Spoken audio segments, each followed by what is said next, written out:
All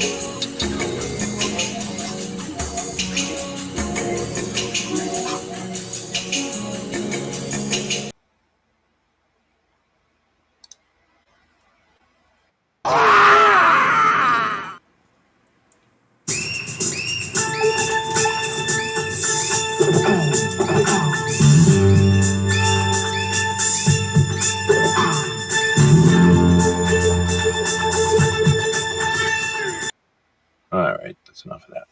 So I need to put some kind of intro in this because we're on Instagram, and that requires a bit of a lead-in. We are on,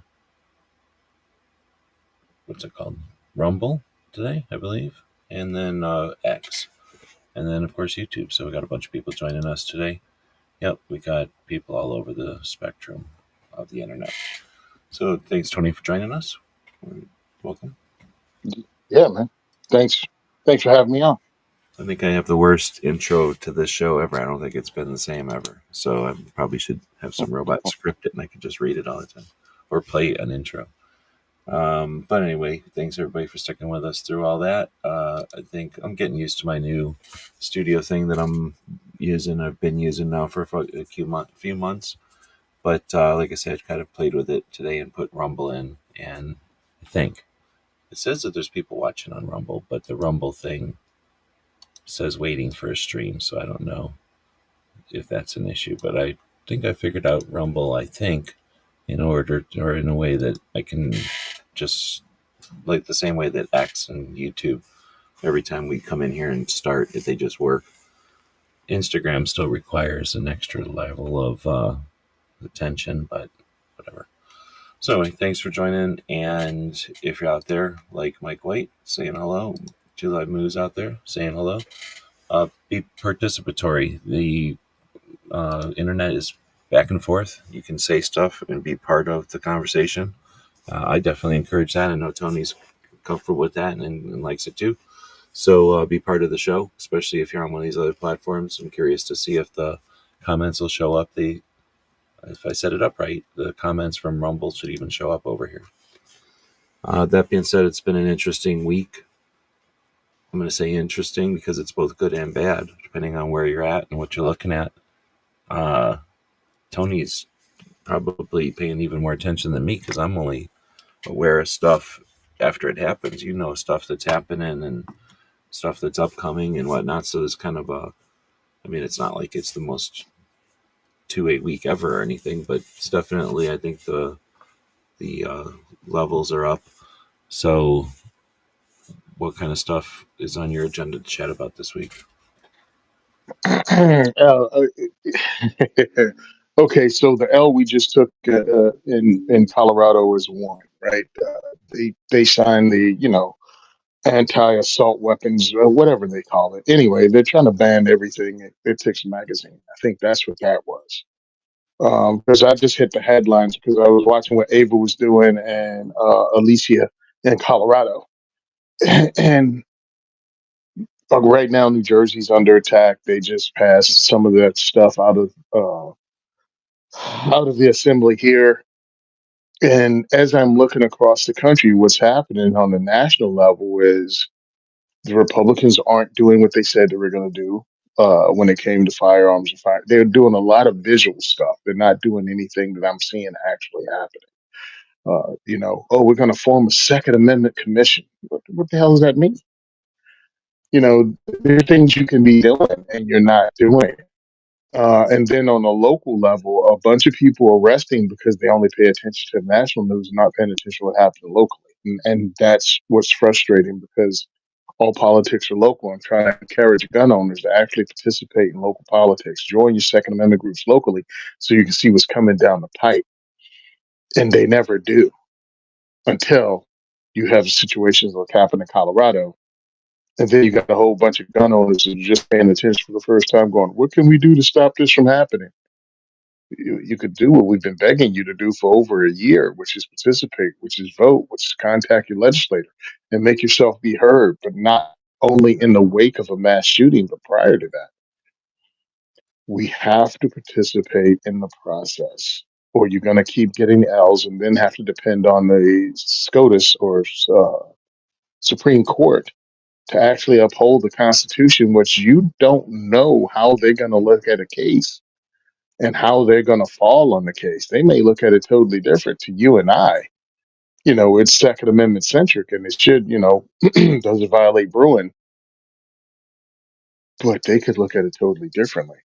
And again, it makes no difference after it goes through the Supreme Court if the state can again just reword the law of the Supreme Court just said unconstitutional and put it out again and go, we moved a comma or, um, well, we did it this way. It's not the same. And it's like, great. Now it's going to take another, what, 2, 3, 5, 7, 10 years to get back up Supreme Court level again. If they take the case for them to go, no, you still did it wrong, start over. Well, now we're in another administration that might be more friendly to anti-gun bullcrap.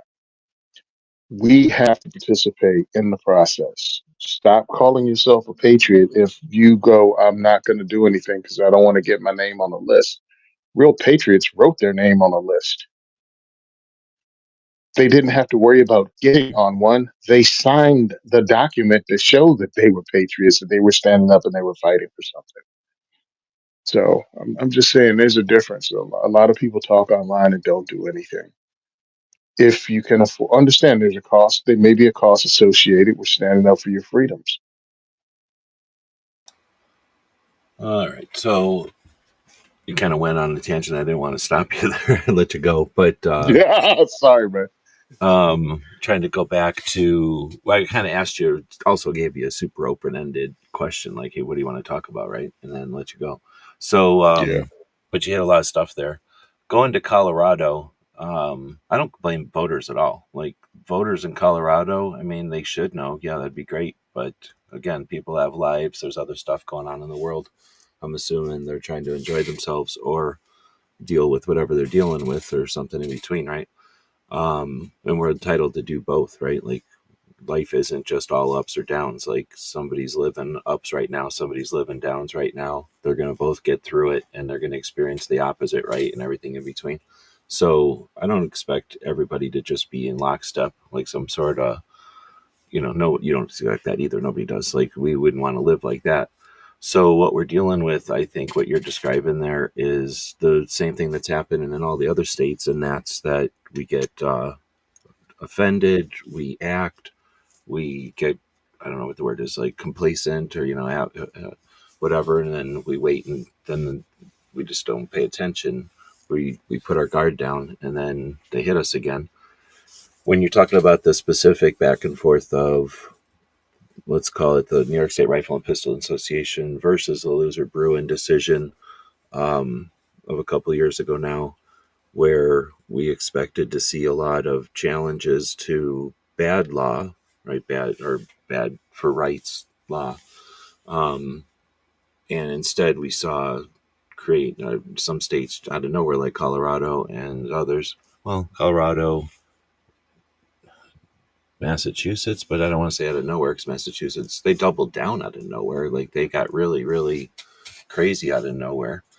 But anyway, I could go on, I guess, about probably a couple other instances or splitting hairs, like if you count Oregon and Washington as part of that mix. But I think Nevada and Colorado and anyway, debating on which states are the ones that are retaliating, I guess, or reacting to the Supreme Court decisions.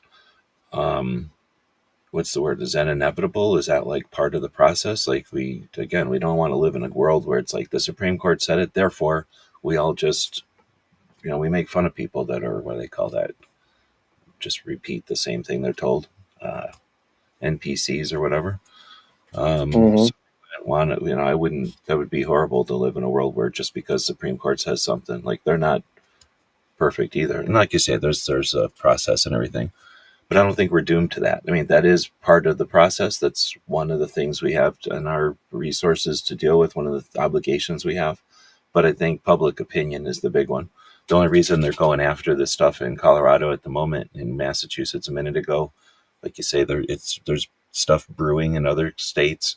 One is there's incentive with what's that thing called, the bipartisan stupid thing of 2022. Um, Hmm. which literally took a bunch of tax dollars, put it on the table, and said you can have it if you have, for example, bad red flag laws or worse red flag laws than other states.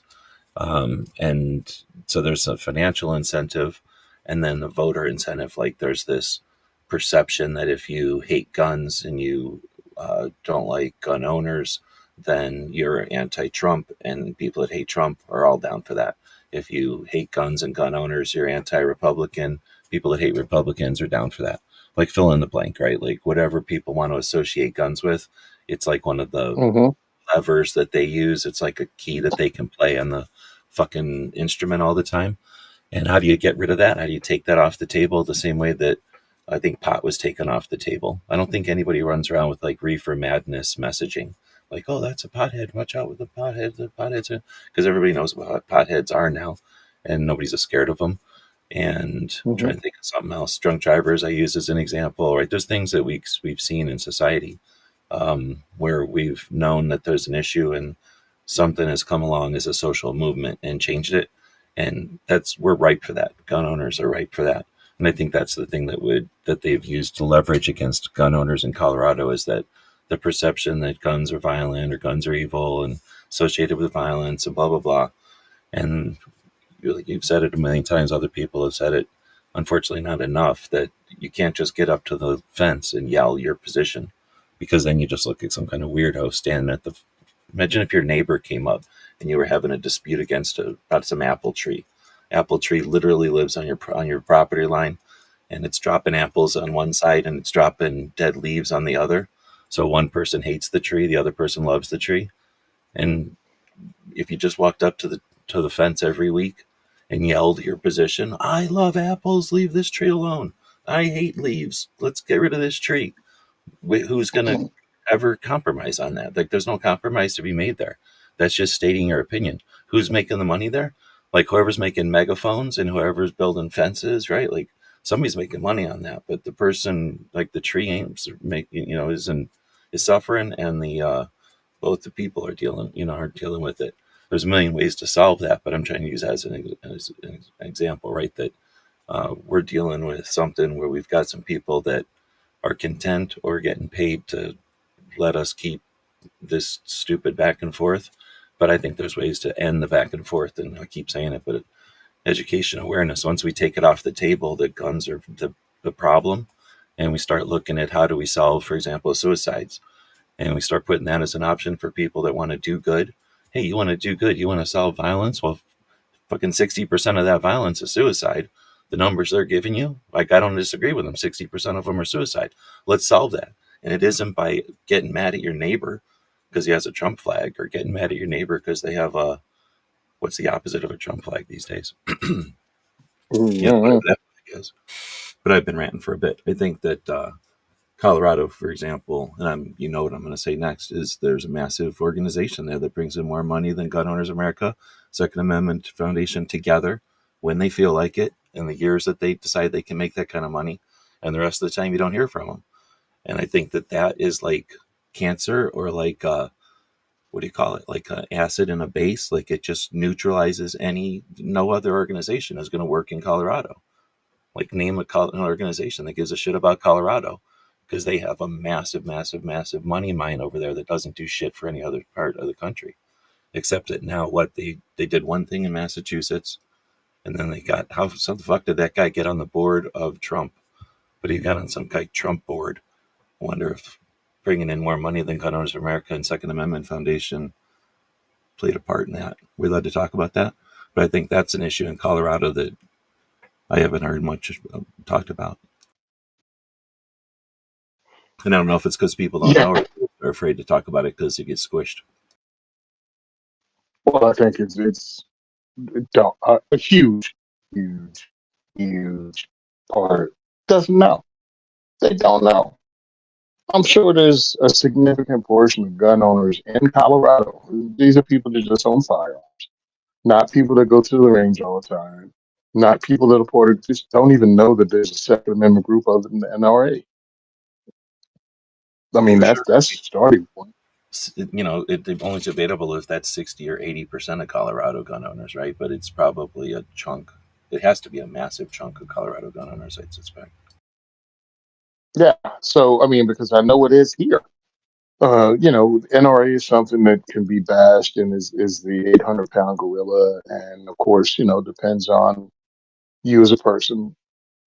What politics you have sometimes, because listen, people watch the news and they repeat, or they at least give the benefit of the doubt to the talking head that they've been watching since they were a kid on that station. So depends on your politics, whether NRA is a good gives you inherently good or bad feelings about it. All right, you got that, and that's about all they know. They don't know about their local anything. And I'm like, look, you got to join. You got to join. If you don't even do anything but join the mailing list, but at least find out what they actually do, like to see what's coming up. I'm not asking you to become, and I say this all the time, and we both laugh at it because it's true. I mean, just because you buy a lawnmower doesn't mean you're going to join all the lawnmower forums online. To many people, it's just a tool, but understand no one's passing legislation on your tool. Look at you get flagged and have your belongings come pick you up, come be picked up by local law enforcement. And no one's questioning your kids at school whether there's a lawnmower at the house. And again, can red flag you. People need to start paying attention to what's happening, especially gun owners that do know and just choose on. Who cares? I'm not worried about it. I only have a bolt action. I'm not worried about the outshot. Bro, it's all, they're coming after it all. I mean, New Jersey, their newest one is if you get red flagged, they not only take the firearm, they take every accessory that you have, from ammo to slings to optics to everything that goes on a firearm. What the hell's that got to do with it?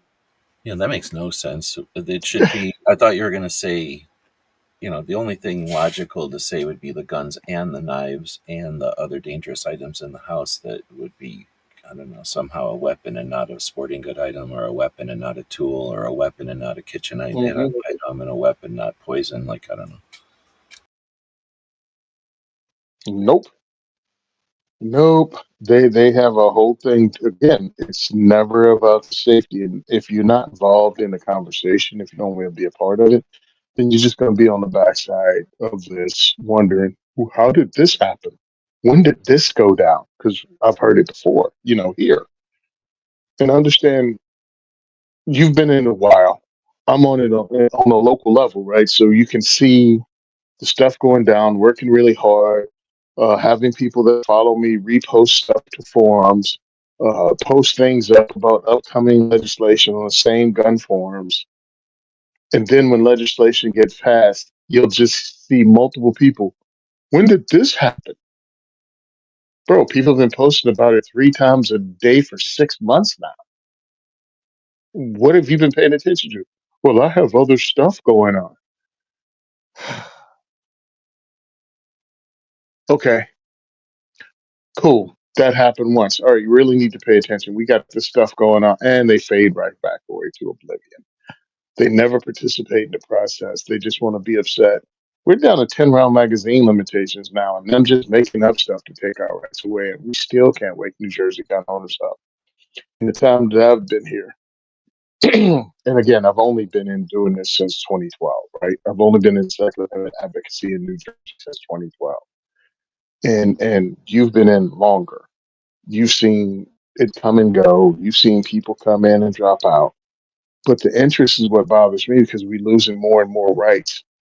We didn't win anything in this state from this state. You know what I mean? New Jersey court cases. The Bruin case was New York Rifle and Pistol Club.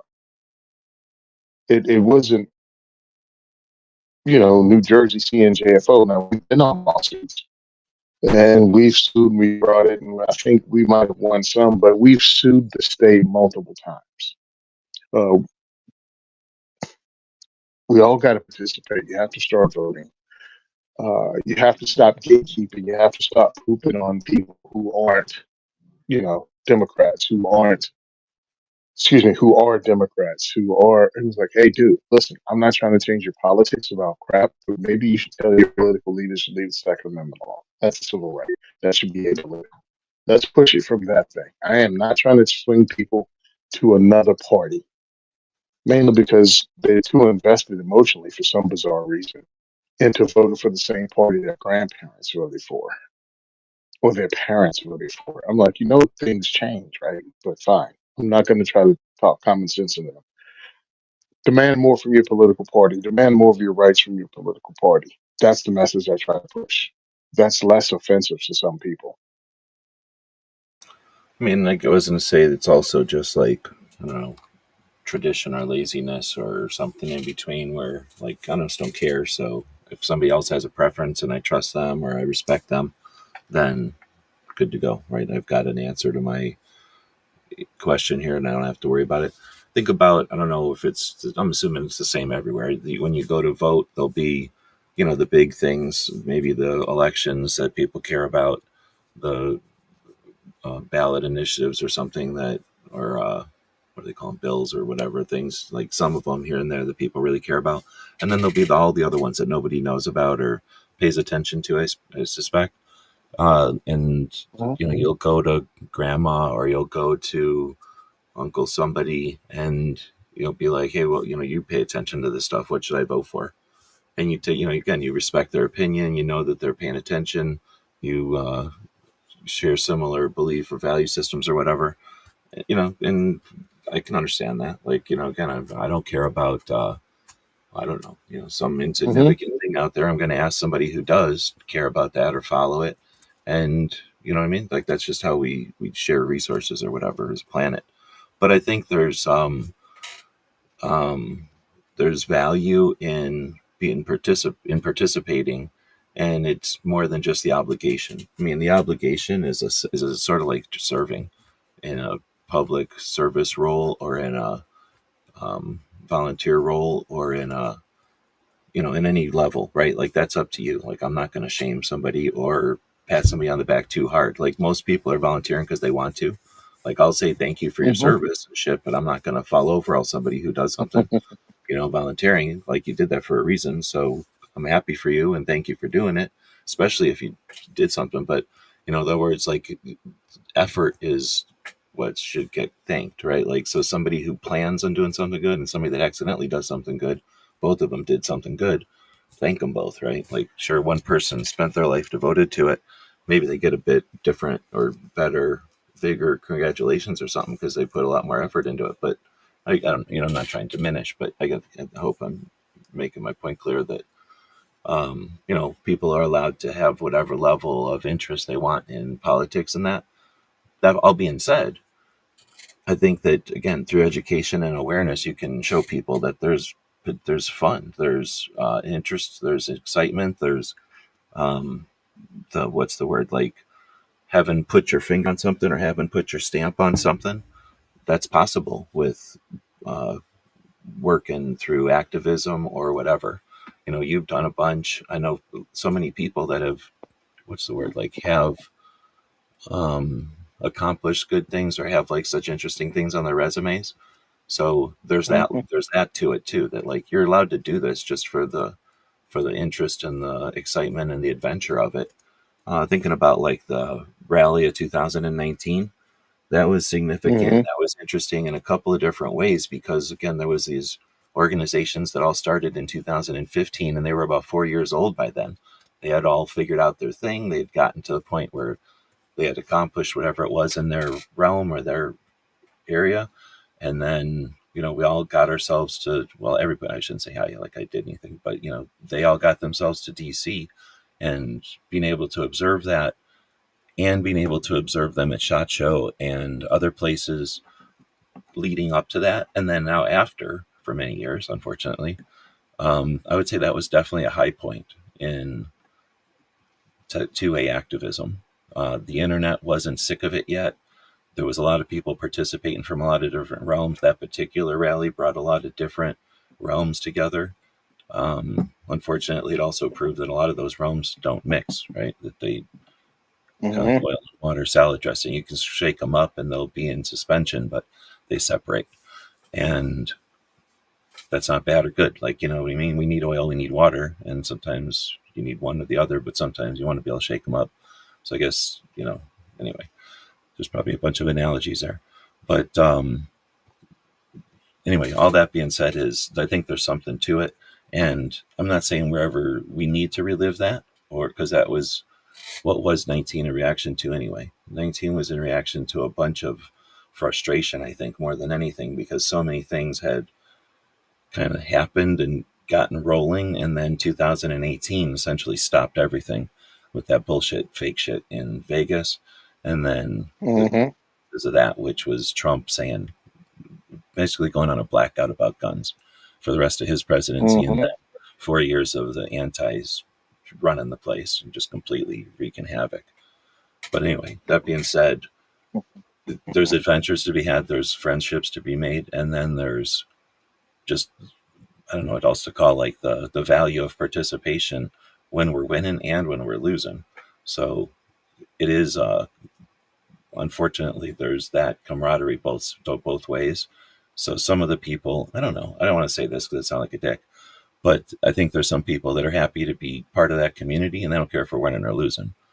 But I don't want to, like, again, I think that sounds Well, see, well, my whole thing about sounding like a dick is I'm tired of dancing around the feelings of people that don't want to participate.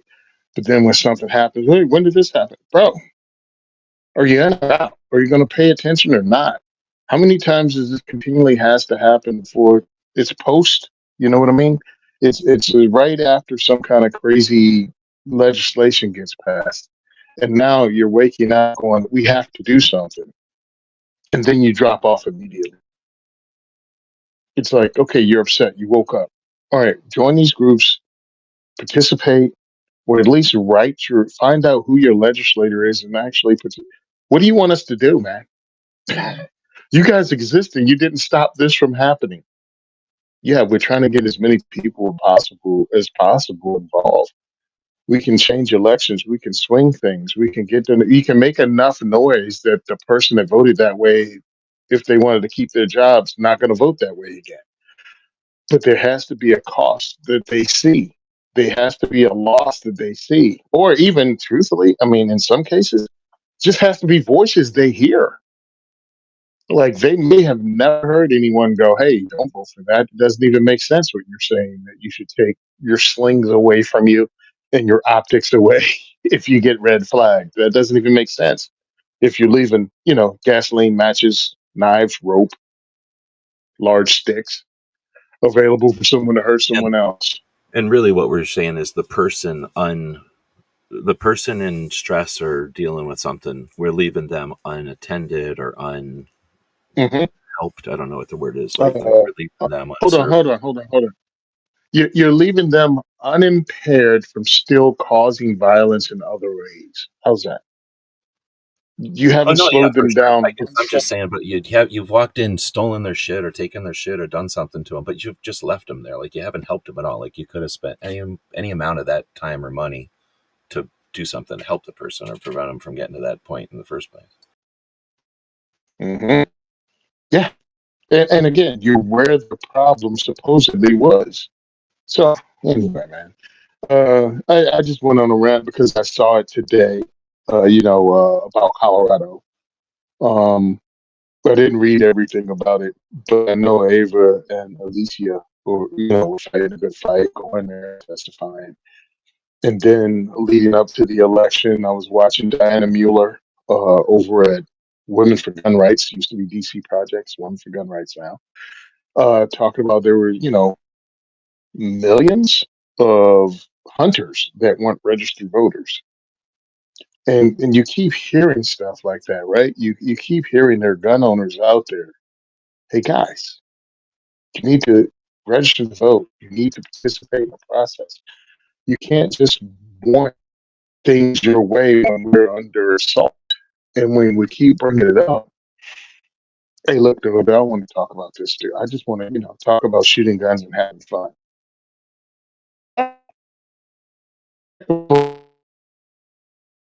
You should. Oh crap, he broke up. I don't know how many Marines we're gonna have in here, but now we got uh, Ghost out there. Welcome. Uh, I was just saying how many Marines we got in here. Hold on, let me scan it. Oh, okay. This thing hasn't been advanced, so I didn't see it. Yeah, dude. I love it. I love that people are out there. The community is small. I made a video earlier today about others that are coming into the advocacy community and gatekeeping, talking about who should be in and who shouldn't be in. I'm like, hey, buddy, you just showed up yourself. Maybe, Oh yeah, maybe you what was shouldn't that run about? around I making don't know who waves. that is. Is that somebody's kid, or is that just some guy who showed up? I don't even remember his real name. Anyway, he has a large YouTube channel, and he makes equipment. He makes holsters. He makes other stuff. And, Did he he do does something? all the Is he shoot somebody fast who's one cuts. been there and done that, or is he just a kid that No, came around and no, started he making was a YouTube kid that channels? yeah, he's a kid that likes guns and was shooting guns. He's not a Okay. member of the military. He's not that you have to be, but he had no background in other than wanting to shoot fast, to shoot cool guns, and he built a business off of it and makes, in some cases, decent equipment. Um, and he has a lot of opinions on stuff. And a couple of years ago, he got into 2A advocacy, which is fine. But then when you start listening to him, he's like, anti-LGBTQ and just he sees himself as very religious, which is weird to me because I see myself as religious. But he's anti these people, and I'm like, hey, bro, you just got here yourself. Could you not try to gatekeep on who can come in the door and doing your anti whatever while running around with a firearm? Meanwhile, I'm going to the very same people you're actively attempting to segregate from us, I'm trying to bring them into the same community. And he brings his sycophants with him that are like, yeah, we should be like Lucas. That's his name, Lucas Bodkin, I think his name is. Oh, we should be like him, and yeah, I'll pro 2A, but not for my enemies. I'm like, hey, jerk off. Your enemies is not the gay dude who's listened to too much propaganda from his news network and thinks people want to kill him because he's gay. That dude ain't your enemy. Your enemy is a person that's trying to have that you might have voted for or voted against. They're trying to take your civil rights away. That's your enemy. Your political enemy. Yeah, or we'll Arming the trade gay dude. Just away. Like they don't even have to be against your shit. They just have to not respect it enough to be willing to sign something to trade it away, like we had a couple years ago. yeah, exactly.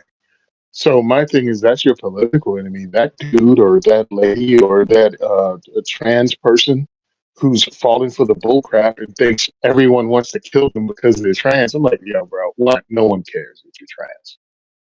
All And right. the best part is once they start And buying guns, like 90, well, everybody except for the outliers goes, "Oh, gun owners are cool," because gun owners don't give a shit most of the time. I mean, I guess there's must be some, but most of the time, gun owners are like, yeah, well, that's what I was going to say is we can analogize it or whatever the word is to you can like guns all you want, but I bet you don't give a shit about cowboy reenactors or whatever that is, and I bet you even those people don't give a shit about the rendezvous people who are like different type of reenactor. And I'll bet you those people don't give a shit about, oh, Tony jumped out because I said stuff about rendezvousers. But I bet you those two people don't give a crap about like steel match. I think you just have bad internet today for some reason. But now it has no yeah, I'm like, what? radiation, so I don't know what that means. Before it was All right, giving me let me like see if a I four. can. It's just low now. So, Let me see what. Let me see what the Wi-Fi does. Let me see if it even hooks up. Because I but just you know had what I'm saying? Like regular, even in the gun community, we don't even know the whole gun community to pay attention. And all these people I just mentioned don't know or care about Olympic shooters. Like everybody's got their own little niche and they just hang out. So caring who else is a gun owner is pretty much a waste of time. I agree with that. Catching up with overdue mowing.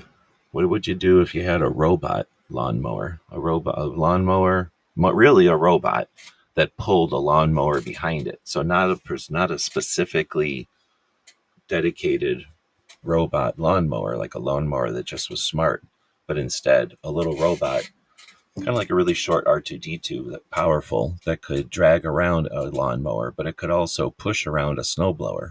What if you had that robot? How much would you pay for that robot? Because that robot exists today. Actually, there's probably more than one, but the one I know of has a price. And I'm wondering what people would pay for a little robot that could do things such as mow your lawn for you. And what the robot part would do would pull the lawnmower, but also map out your lawn. It would grid out your lawn with some sort of math or logarithms or something, and it would pay attention to the grass as it's cutting it, and then cut it appropriately. So there's Tony back again. Try anything different this time? Okay. Yeah, I turned on the Wi-Fi and everything dropped off. So I just turned the Wi-Fi off and everything is back. So I have no idea what's going on. Okay. I know it's overcast and raining here, but I didn't think my reception was solar powered. But sorry about that. But yes, you're right. The whole community isn't one monolith, but for the most part, as human beings, they welcome everybody. I mean, listen, I've only been me, right? So right, I've only been the big black guy that you know, but there's been no segment of this community that hasn't welcomed me in the last 12 years. None.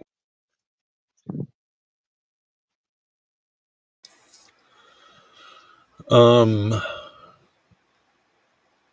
we could probably go on about stuff, but there's a lot of people saying stuff, so um, I'll try to flash up on the screen some of the people saying hey. We did have one. I'm going to say troll. There's weirdo on Rumble. So that means one, Rumble is working, and I have been over there. I dropped a link. It does work, so that's cool. Because that, if I'm correct, even though it doesn't show up as working, I'm just not used to the controls. I mean, it looks like it's not working on the control panel, I should say, but it is running over there, and it's working where we got a comment and everything. The comment was lame, so I'm not going to bring it up, and it allowed me to delete the user, which is the biggest thing I had a problem with Rumble before, was you couldn't like ban people or block shit or delete. And it was like, oh, we're open, blah, blah, blah. And I'm like, great. I don't want to have a live show where people are saying weird ass shit in the comments. Like, that ain't my style. I'm Hmm. not here for that. So I really, really like that part of Rumble. And if this lets me stream to Rumble all the time, guess who has two thumbs and will be on Rumble more often? So I don't have a problem leaving a YouTube. I mean, I've been using it for a while, but I mean, every single day I log on. It's not even every single day. It's like every time I log on to my email, there's a your Hmm. shit's been taken down. Your shit's been taken down. Something I did years ago is now against their stupid ass policies, and I'm sick of it. And the same thing I'm saying is what's happening in Colorado is what's happening on YouTube. They just are bending to the concept, the perception, the engineered perception, because this isn't natural. We lived our whole lives Hmm. not being afraid of every fucking thing, but all of a sudden it's cool to be afraid of stupid ass guns. Or, I Hmm. mean, guns are stupid, I guess, but you know what I'm saying. The stupid ass fear of being Yep. afraid of guns is cool, and it's not challenged, and we don't have to challenge it. Like, I don't want to say that, again, you're yelling at the fence. What we need is somebody to actually do something about it, and that requires somebody who's willing, able to take the ball over the fence into their court, see the from their position, see what their issues are, and then bring them ours, give them a welcome mat so they can come check out our position, and that can start to mend some festness. And we've done this before. Like, we've changed things. It's just that for whatever reason, YouTube has doubled down and being dicks about shit again. And no one's challenging on them, I guess, or no one's willing to work with them, and we're suffering from it as a group.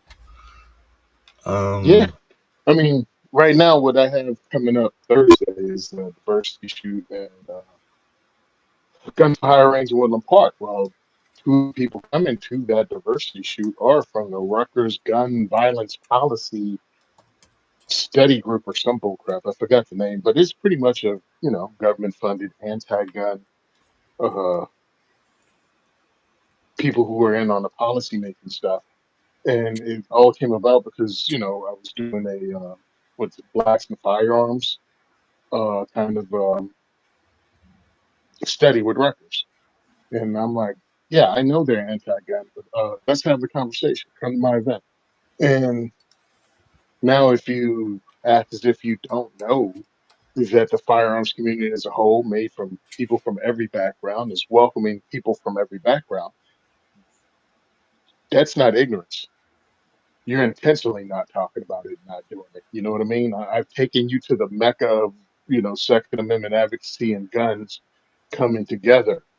And if you're gonna still compete, keep telling the lie that the gun community as a whole is racist and don't want anybody who's not a male, middle-aged white dude in it, uh, that's on you. That's you being not a genuine human being and pushing an agenda that you find more important than the truth.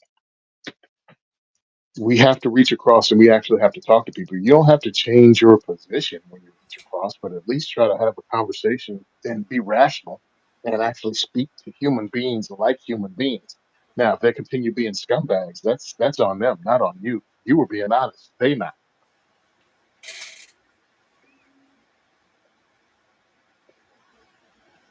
Well, I'm going to go back to Patriot. Earlier, it asked a real question. Did that say 17 minutes ago? Hmm. Is that what that's saying? Question. Besides the importance of our local groups, who seems to be the best national group right now? I think that's an interesting question. It's an interesting question, depending on what you think effective is, right? If you try to affect legislation before it becomes law, it's one group. If you're trying to affect law after it becomes law by taking it to court, it's other groups. You know what I mean? That's a Like, good point. Yeah. I mean, I'm not going to dance around. The NRA is totally messed up. And now you have to do it on faith where you believe the NRA will become better and it's worth joining on a national level because that's the monster that they fear, even though it's not even what they say it is. The NRA is the one with the name recognition on both sides of the fence. Do you donate to it or do you wait till it gets back on its feet? And what is back on its feet to you? Because really, the NRA was not what the NRA was saying it was. You know what I mean? It wasn't this whole pro freedom, we're fighting in every state, we're no compromise organization. They weren't. Well, they never said And that. even the They never organization, said they were no no, compromise. but I'm not saying they said they were no compromise, but that's the feeling Oh, well, that was that's what the presented. That trip was that the gets image. laid on them. Like, oh, they were never no compromise. Like, okay, you're right. Yeah. But But let's talk but about the that's the people that filter say that we they're no look at it in compromise. 2025. You're supposed to be no compromise now. So the fact that they weren't is a But big issue. let's talk about the people that say they're no compromise. They're still compromised. So, Compromising the shit so out of I each mean, other. just Yeah. yeah, just be aware that people aren't who the organizations aren't how they advertise themselves. Some organizations have picked up all of a sudden they were supposed to be this no compromise organization, NRA, and it was like, well, did they ever say that? No, but other people attributed it to them, and then there's people that saying they're no compromise that are compromised. Who to join on the national level? Make up your mind. Join them for a year, but actually see what they do and watch what they do. You don't have to do a lifetime donation to somebody, become a life member, but you should pay attention to where your money's going and what they're doing yourself. Don't wait for someone else to interpret what you're looking at. Look at it yourself. If you're really interested and if you're going to compare, one organization to another organization, maybe check into one for a year, see what they're doing. And if you don't like it, go to someone else. Should you join a national level organization if you can afford it and if you choose to? I think it's more important if you're worried about legislation to join your local organizations because that affects you more and it prioritizes your state more if you join local. Understand when you join a national level organization, they have a national strategy and it might not include what's happening in your state. It's more effective if you almost adopt a state. You know what I mean? If you adopt a state, if you go, they're doing some good work in New Jersey. I checked it out. I mean, you might not even know CNJFO. That's who I work with. That's who I stand with. That's who's been standing with me from the beginning. Coalition of New Jersey Firearms Owners. That's who stand with me. That's who I recommend unequivocally if you're going to support a New Jersey Second Amendment organization. So if you want to adopt a state, That would be cool. Instead of going with a national level that you find questionable, go with somebody local that is endorsed by somebody like me that knows who's in my state. And if you listen to someone else who does Second Amendment advocacy and they work in their state and they work with groups, go with who they support. I mean, it only makes sense to me instead of worrying about, well, what's the agenda of a national organization? Go with a local organization that's doing good work, even if it's not in your state. Support your state and then pick another one.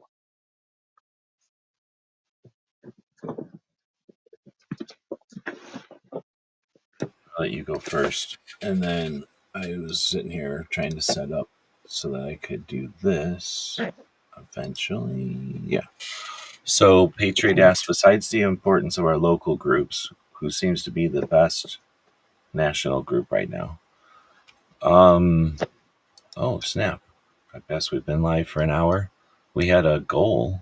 How do I show this on screen? I don't think there's a way to show it on Uh-huh. screen, which is dumb. We had a What, goal Reggie? to, Better go.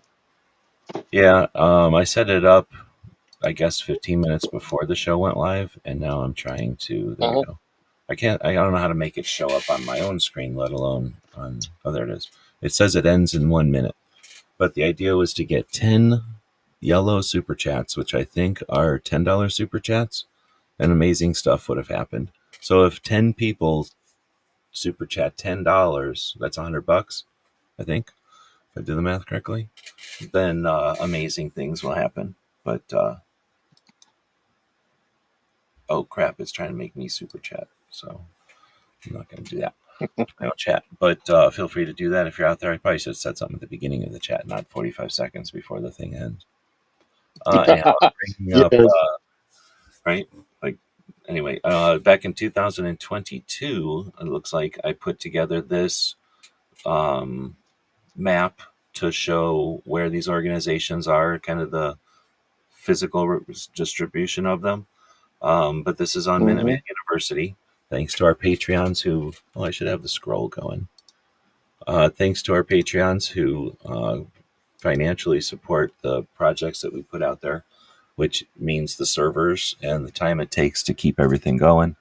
You'll see there's no ads over here, other than there's probably some of the gun owners' rights groups. Oh, no, there's not even any of that right now. So there's no ads at all. This is just a resource for the world, for the AIs and for stuff that's out there watching the scrubbing the internet, I guess. But this was 2002, and this is pretty much the lay of the land back there. If you look somewhere here in New Jersey, there'll be uh, what I jam you right in New Jersey. Where are you? Yeah, it's in New Jersey. It's kind of blurry, I think it's right there. I very think I small. tried to put you right on New Jersey, and it ended up making it blurry. Yeah, but anyway, that's Hmm. the list here. And I think when you were saying what you were saying just a second ago, I don't disagree. But you're thinking of the big three, four, Yeah. and depending on what you want to talk. But let's talk about, just because that's what we're here for. Let's talk about how many national level groups there are. 1 million moms against gun control, I believe, might still exist, but that was the beginning of some ladies, or that was an organization that kind of was the stepping stone to larger organizations. I want to say, Rebecca Schmoy, was it Rebecca? that was one of them. Yeah, that Uh, was I Rebecca. know that immediately Then she got more ladies, and then they all started going to do other things, and they all became DC projects, so it all got real blurry. yeah, American so Firearms Institute. yeah, go ahead. Sorry. I just figure there's so many of them here. I'm just going to whip through them. And this is from Yep. 2002, and this is a list of a bunch. So American Firearms Institute, I don't know what that is. American Silencer Association, which was, I was almost going to answer that. Arms and the Law, don't know what that is. Black Guns Matter, Maj, right? But Black Man with a Hmm. Gun kind of came and went. Well, I shouldn't say that. He's now gone. Campus Carry came and went. Citizens Committee for the Right to Keep and Bear Arms. That's technically the Second Amendment Foundation's arm or sister organization that does the Gun Rights Policy Conference and some other stuff. Concealed Carry Inc. came and went. It was a massive resource for a minute at a time when we didn't have any resources. They inspired people like me to do stuff more, like this website that we're looking at right now. Constitutional Sheriffs and Peace Officers Association, Disabled Americans for Firearms Rights. Has anyone ever even talked about that issue? Doctors for Responsible Gun Ownership sounds good. What do they do? They've been around for a while now. Uh, I'm, so actually, I knew those guys. I do too. Yeah, they're exactly what you say. Yeah, medical professionals that come in actually they counter the bull crap from the other doctors because they have you join that now you have a list of medical professionals Yeah, to counter that. Oh, we're still what was that? I don't want to shit on them, but all they do is they tweet occasionally, but they don't do anything proactive. They have done stuff in the Oh, okay. past. They historically have challenged some shit and have done a couple of things, but don't join them thinking that they're like doing stuff. Like they're nice Oh, people, okay. but they don't do shit. Uh-huh. And they're unlike Walk Talk America, where dude is constantly at least around. You know, like Yeah, you don't Mike. even know who's in DRGO. But anyway, I'm not trying to shit on them. I'm just saying, like, they just don't join them thinking that a lot of stuff's going on. And they're All just right. paid for by Second Amendment Foundation. They're like they're valid. I'm not trying to shit on them. I'm just saying, like, realistically, every second matters. Again, it's just like at this point, 5 people even know what every second matters is anymore. Firearms Coalition that became FPC, I think. Or wait, no, Firearms Coalition. Sorry. That is Neil Knox, and now Jeff and why can't I think of his brother's name? Um, right, that's I can't think of his brother's name. But anyway, so Knox Ooh, brothers running their father's organization, the Firearms Coalition. Firearms Policy Coalition, which kind of was started by Second Amendment Foundation back in whenever they're separated and is now FPC, came up with the fucking name with 2 of the same fucking words from Firearms Coalition. So douche move, fuck yeah. Like, is FPC do anything? I don't know. They went from $1 million a year to $5 million a year. They do some mean tweets. But I think there's some people that are heavy hitters out there that'll say FPC doesn't do squat. I'm not trying to shit on them, but realistically, national level organization, they've been around just as long as everybody else. When are they going to start? When are they sprouting their wings? When are they coming out of the cocoon? Or have they? Like, did they do their thing already? Gun leaders, I don't know what that is. Gun Owners of America, gunsaveslives.com. I don't remember which one that is. This was created by Alan Corwin and then taken by uh, Gun Owners of Virginia. Oh, is it Gun Owners of Virginia?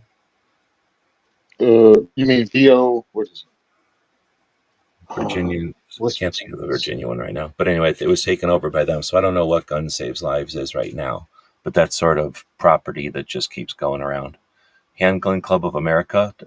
They're literally what it says. They're for people that like to shoot handguns. So it's a national level organization.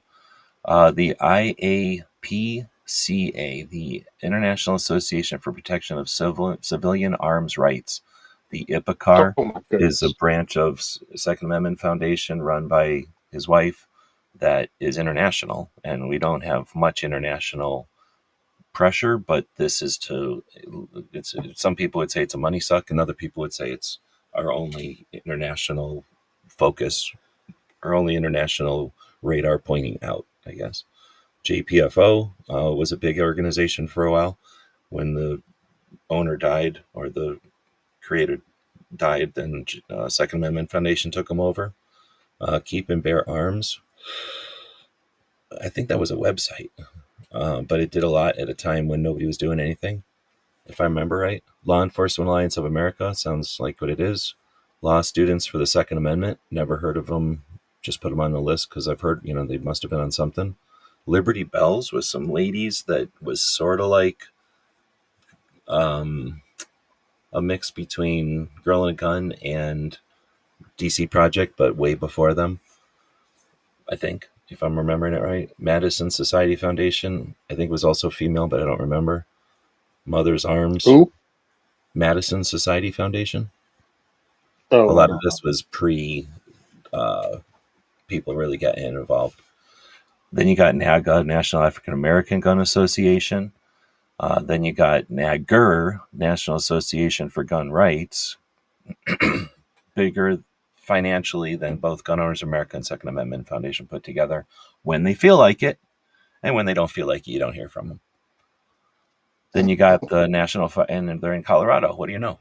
They're in Colorado. Amazing.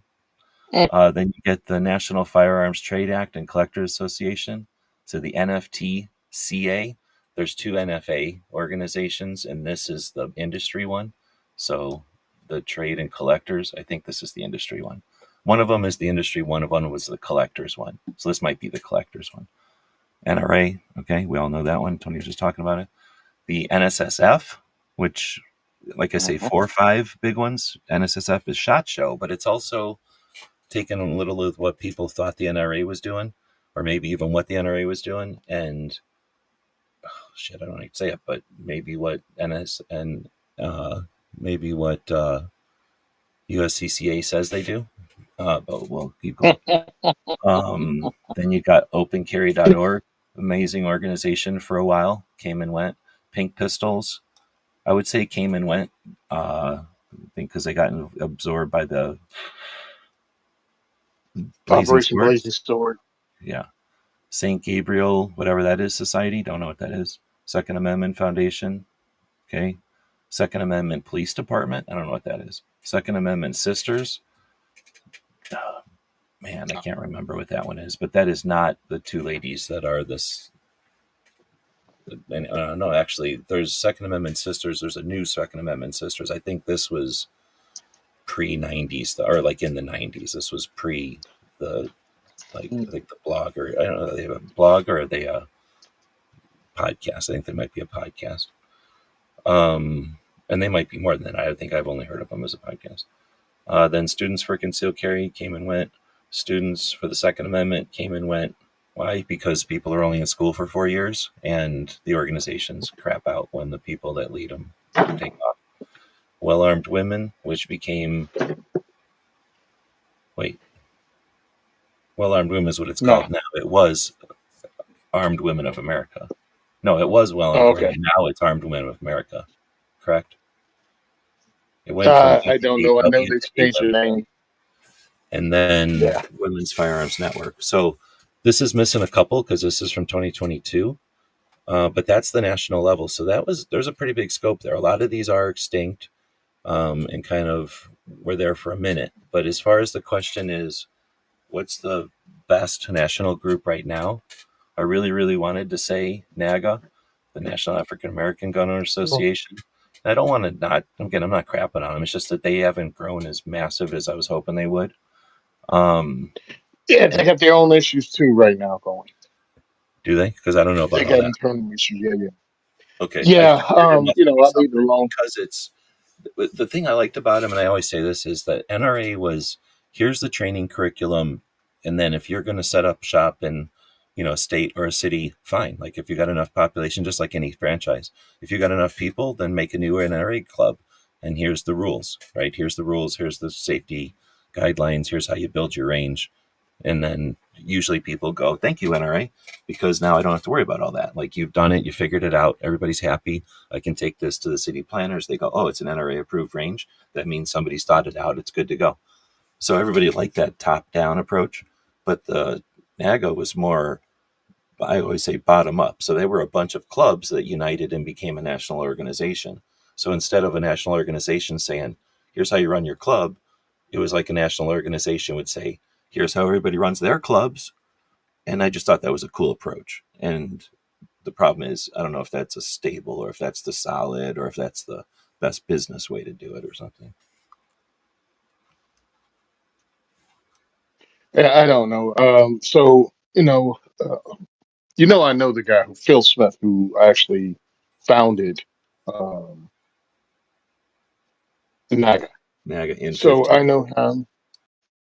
Yeah. So we know each other. We spoke to each other. He wanted me to start a chapter here in New Jersey, and I just started 2A4E, and I was like, it'd be unfair because I'm concentrating on the thing I'm doing. That's what I'm giving my energy to.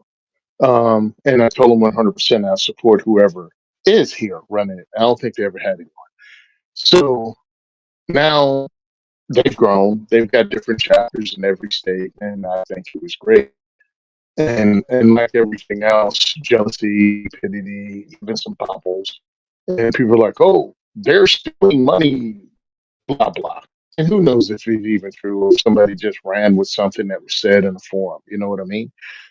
But now there's, of course, as things grow, there's infighting and stupidity, and I think that might have slowed things down. It's a weird crossover, when you start an idea and then it gets out, and then how does it grow past it?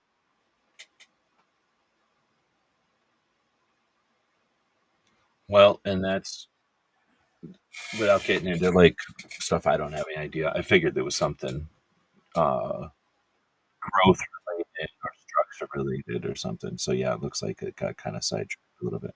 But I think overall, it's an organization that's worth joining, and it's I like its approach.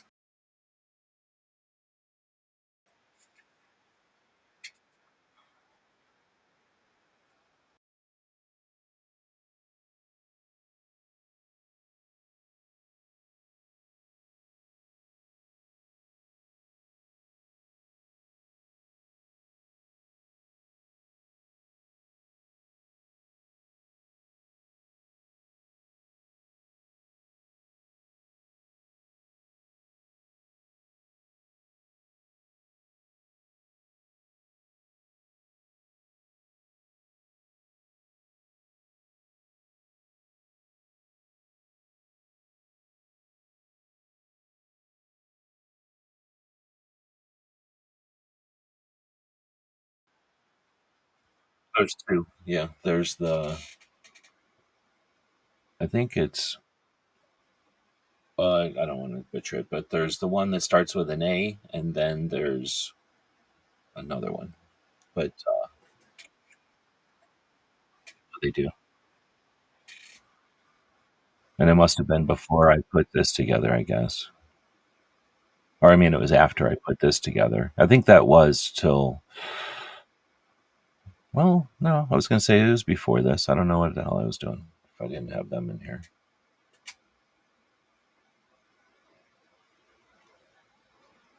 I mean, if I might have put them down as something, well, I would have put them as a national organization. So I don't know when they happened, but they weren't in this list. AP, well, they're in this, so I don't know why I don't have them in the list because they're on the logos on here. Read it. APAGOA,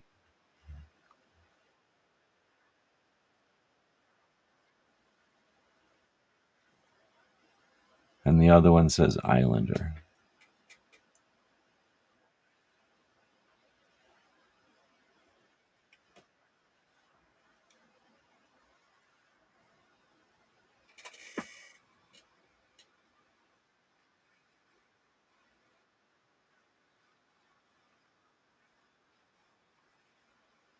Oh my god, they both say GOA. So yeah, very difficult. And I got dyslexia, so good luck trying to keep that track of those.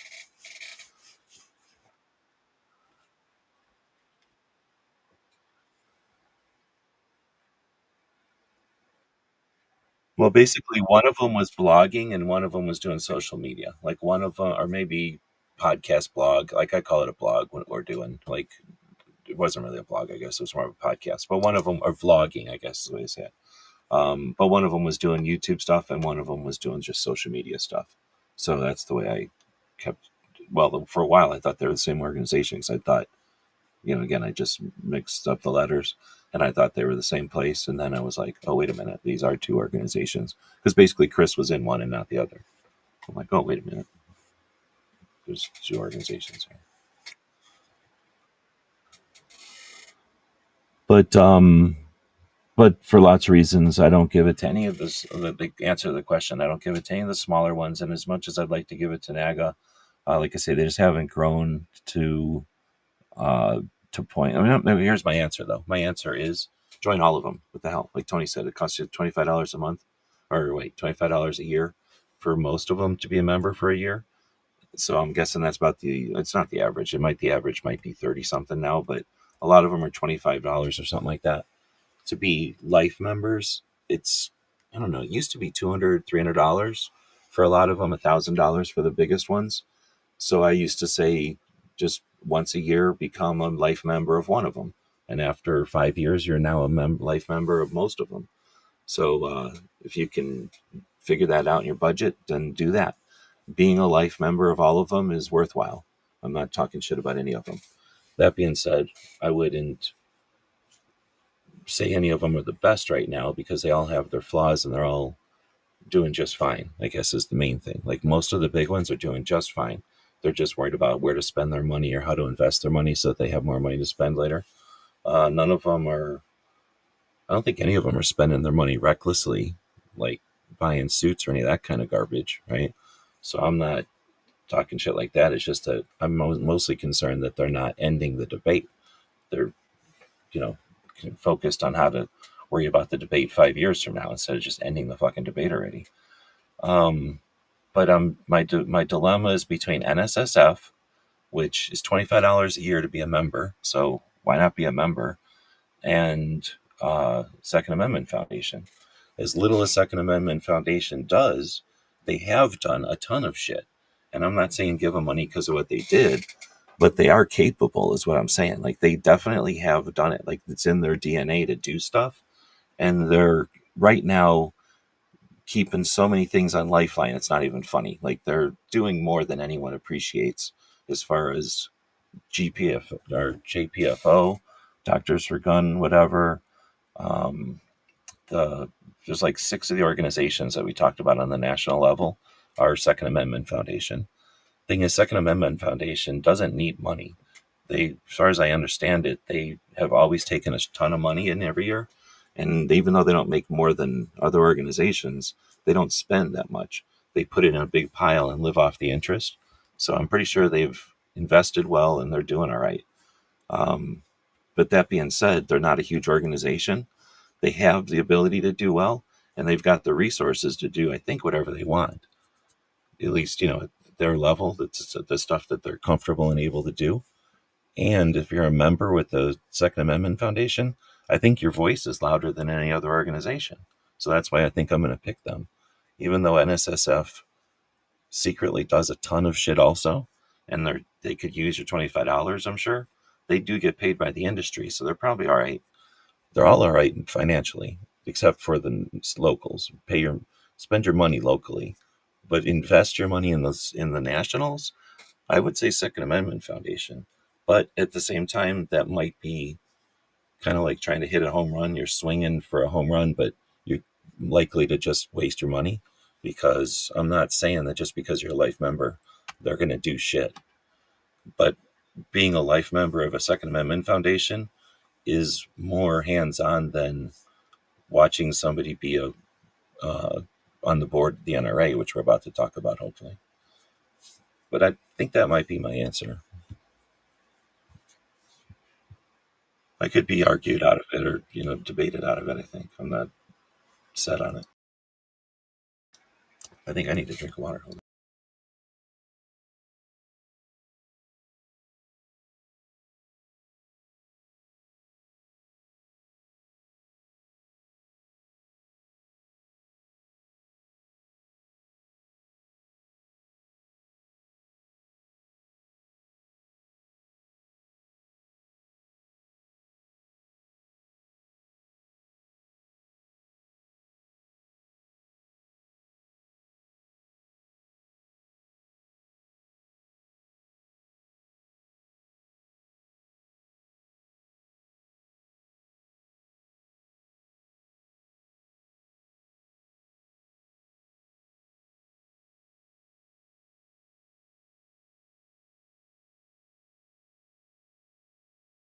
Well, it gets you a little card. It gets you a little card that says your official media. That's the thing I like about it.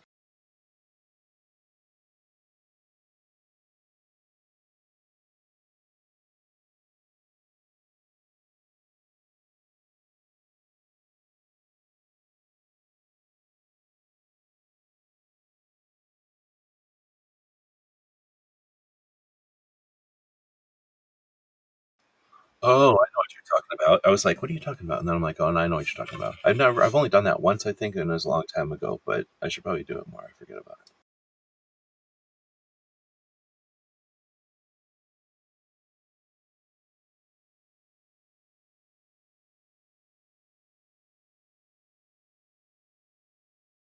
You gotta pay for the food, or is that free?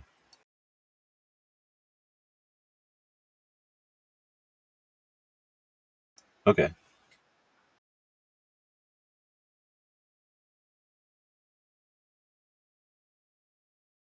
I remember it being decent food. I just didn't remember if it was like because I got invited in, and I don't remember the person paying or not. It was just such a long time ago. But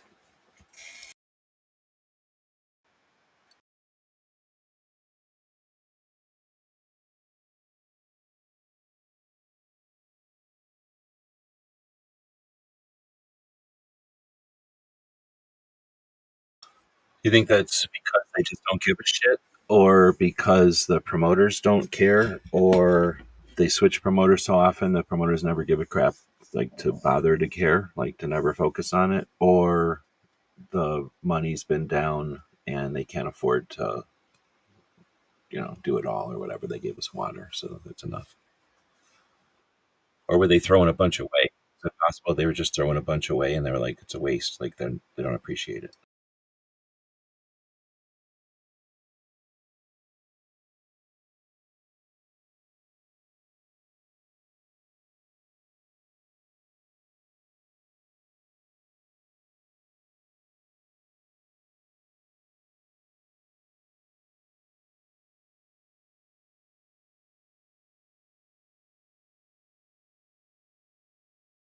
Correct.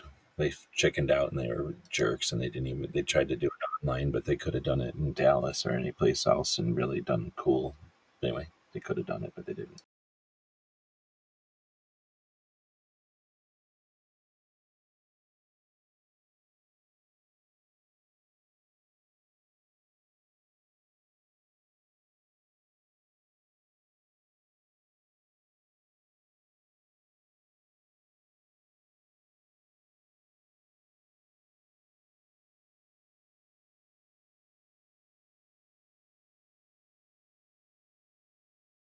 Well, they did that last year with those aluminum ones, and I'm back and forth on those. I don't like carrying around metal, but I also think it's kind of better than water or plastic. But anyway, is well, our audio is screwing up, I guess. But anyway, yeah, they went from giving us all kinds of drinks and coffee and shit, like hot coffee and all kinds of toppings and whipped cream and and chocolate and shit. You could like chunks of chocolate you could put in there, like chopped up candy bars, like type of chocolate that you could put in your coffee, and like sticks with sugar candy all on it that you could put into a cup of coffee and stir it around. Like it was like being in a fancy restaurant or something. There's been years like that. And then what? Two different kinds of sodas, three different kinds of sodas, like Sprite and Coke and Diet. But then other years where there's like Dr. Pepper and Mountain Dew and other things besides just the three. And then, yeah, like now it's like, here's a 5 gallon bottle of water that we forget to flip over once in a while and you got to do it yourselves. And then, it's not even cold. Like, come on. Like, yeah. So I don't know. Like I say, is it like they're just losing money or they just forget about it? Or, like I say, I'm sure that if they do it once and it costs like, I can't imagine what it costs to put out food out there 7,000, 70,000. Like, I think it's probably closer to 70,000 probably. And if they're like watching $35,000 worth of muffins get taken back and thrown away, then you know what I mean? Like, I'm sure we're never seeing food again. But it was always back in the day when it was a good spread. Like we'd have to get up at 4 in the morning, haul ass to get to SHOT Show and park and everything, and run in there before the other press guys who all got there with taxis and stuff because they were all beating us. And we'd get like a piece of scrambled egg. Like we'd see where the bacon was. Like like there was the ends of the toast type of shit. Those like we knew what was there, but we saw the scrap endings of it. Almost every year it was like comedic or whatever because it was a gamble. Like, do we stop and eat breakfast that costs a fortune kind of when you're cheap, and then it takes forever. Like there's no way you're getting breakfast fast unless it's like drive through. And I don't like eating that personally. But then, or do you go to Shot and try to get breakfast at the media room? And like I say, we would just get up so early that we could have just gone to a restaurant and actually ate at the pace of a regular restaurant and still got to Shot Show at the same time because we got there so early to eat no breakfast and then have to sit around, at Shot Show basically since we got there at 7 in the morning. I had to sit around till 9 when it actually opens. That was such a anyway. Needless to say, I don't get there early anymore. Like I don't even bother. So I've heard from Clover and people that do get there early that there's like cereal and stuff now, and I've seen some muffins. But when I get there, it's like all the stuff nobody wanted, like the zucchini muffins or like the you know grapes that don't look so good anymore or something.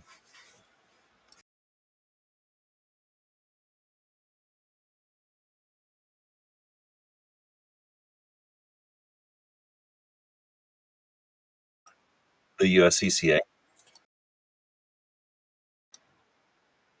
That's what we say. It's right in the lobby, like literally right where you walk in the door. Yeah, yeah, that's USCCA. They make $24 million a month, and that's the breakfast they give us for free.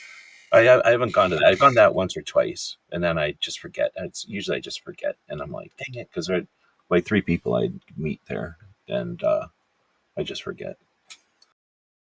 Oh, another thing is now I drop off the little. I guess I'll have to do it where I'll have to bring the little dude that day because I was dropping the little dude off at daycare and then going to Shot, and I can't drop him off till an hour after the breakfast ends, type of shit. So I was having to figure out.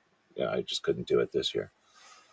But anyway, that is different, and that's well, it's different because they put it right there in the lobby. Like it's not upstairs somewhere being catered by. What I don't know. Is it being catered by the same people? You think?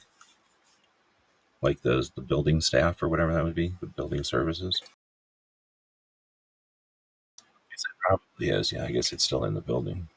I just thought because it's right by the doors, maybe one of the reasons they did that is because it's coming out of one of the trucks or something out by the outside. I never really paid attention. It was decent food from what I remember. It was, and nobody was complaining. There might not have been enough. It got empty quick, but it was decent.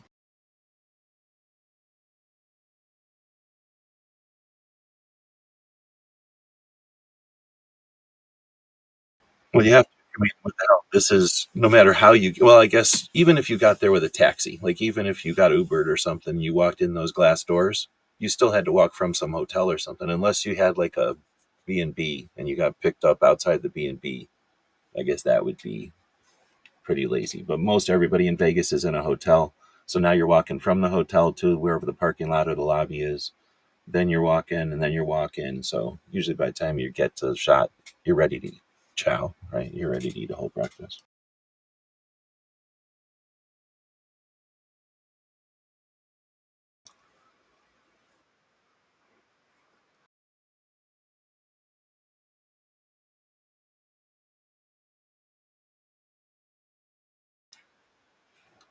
I was gonna say there's even hot cereals and stuff that I was like, I couldn't even eat all this even if I was super hungry. But dang, I guess it's because you get enough people and they're all gonna plow through the eggs and bacon and stuff, and then it's like, well, now what do I eat? And they eat all the cereals and stuff, I guess. But I was gonna say, how different would Shot be if that happened every day, like every morning? Maybe not right there in the lobby, but if there was enough food that the press could get fed every morning, how different would Shot be? And if we all sat around every morning knowing we were going to get fed and there was going to be enough food, so it was worth getting there, and we all hung around chatting each morning, I don't know. I think that if a company thought about it, I can't imagine how much that would cost. But let's say it costs $10,000 a day. I might be way off here, but $40,000 to feed the press every morning. Oh, maybe only I hear it's you. There's what they're saying. Anyway, how interesting would it be if some big company decided instead of doing something else, I'm going to spend 50 grand feeding the press every morning. I just think it would be neat. Not only would they get a ton of attention, I think it would just change SHOT Show because we would all, it would just take something off of our plates, off of a burden off of us, and then also feed us every day. Like it'd just be a different show. I think. Maybe not. Okay, so jump in and jump out because it sounds like what they're saying is that they're only hearing me. They were thinking we were both cutting out. Yeah, they're only hearing me is what they're saying. That's weird. I don't know if I should bounce also. Like I could refresh. Like could it be me hosting it that's doing that? I guess we'll tell when he comes back.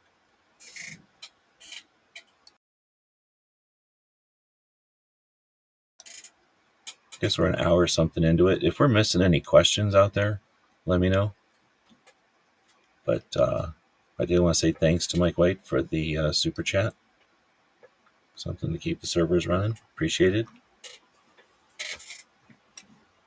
And people can thumb up the super chat, so thanks to the people who thumbed up the super chat. I think you can also reply to a super chat now, so that's kind of a cool feature.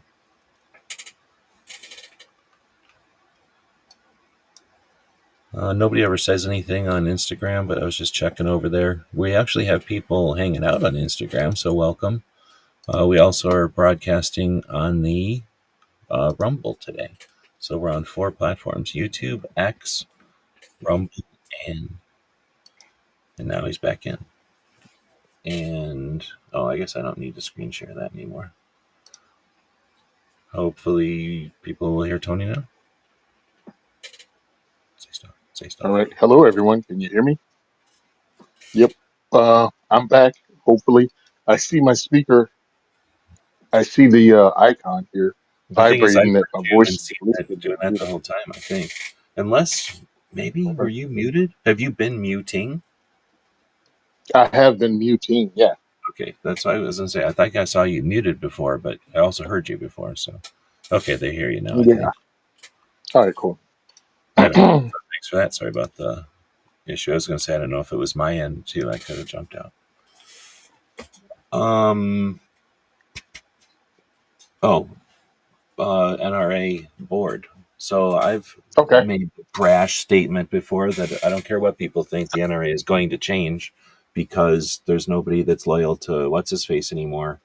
That I mean, there's Mm-hmm. people loyal to what's his face, but nobody that's loyal to what's his face that can support or create a bunch of interest in the NRA. Like the only people that are keeping any interest in the NRA alive in the activism community are people like we're about to talk about who are running for the reform board. And Yep. my position is that the people who are old regime are going to pass away because they're super old.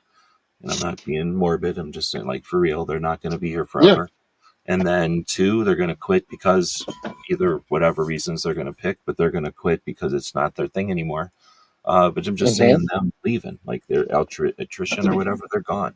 So who's going to replace them? People that are either, what's the word, revision, or what's the word, like don't give a shit, moderate, or like unaware. How many fucking people are unaware? And there's nobody that's going to vote pro Wayne. I just don't see anybody running for the board anymore that's like, do, NRA's doing fine and give me a paycheck. Like it just doesn't happen anymore. So Yeah. it's just a matter of how many elections it takes. So have you seen? I just saw one post. I haven't really, and I didn't even know the elections happened, except that the post happened on Instagram, I think. Yeah. So, of course, I'm friends with these people here in Jersey. Anthony Calandro, he got the 76th seat in 2019. He won, and then he was up for re-election, and he won this time too, because I think he won a regular board seat last time, and then he's on again. Amanda Suffolk, she wasn't up for re-election. She got on last year, and then Teresa Einacker, from Jersey, she just won, and she announced it. And now I just saw John Richardson also won, so he's on. These are actual activists that are now on the board of the NRA, and that will hopefully change things.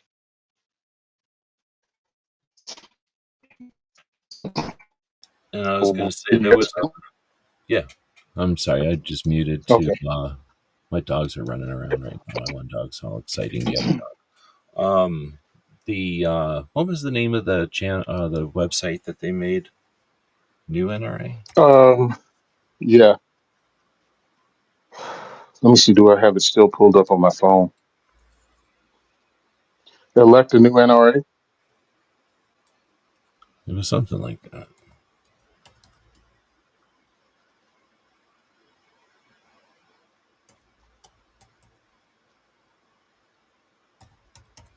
Yeah, elect a new NRA.com. Okay, so I'm gonna see if they are if they updated anything. So their Mm-mm. candidates were Al. Well, have you seen anything that shows like the results? No, and that's what's annoying. I I saw want to that see. one Whoa. page somewhere with like somebody. I can't remember who even I saw it now, but I seen like a page and it had like three names, and I didn't see Anthony's name on there. It um uh was it Richardson's? Is he the one that posted it? Yeah, But it would have either her or John. Teresa's name. And I was like, oh, okay, there's a Teresa. list. And I'm like, where's the list? I only saw that like picture of a list, I guess is what I'm saying. Yeah, Teresa tagged me, so I was getting notifications.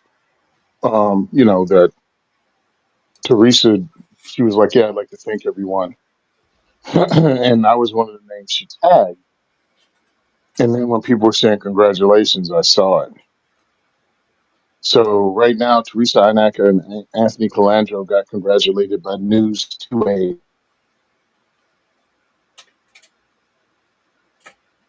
News 2A, is that an Instagram account? Oh yeah, I'm sorry. News 2A is on Twitter or X, whatever. And they're out of New Jersey, so I know who they are, and they know who I am. Oh, they News wrote it up. Yes. 218. Oh, okay. That's good to know. Let me find it.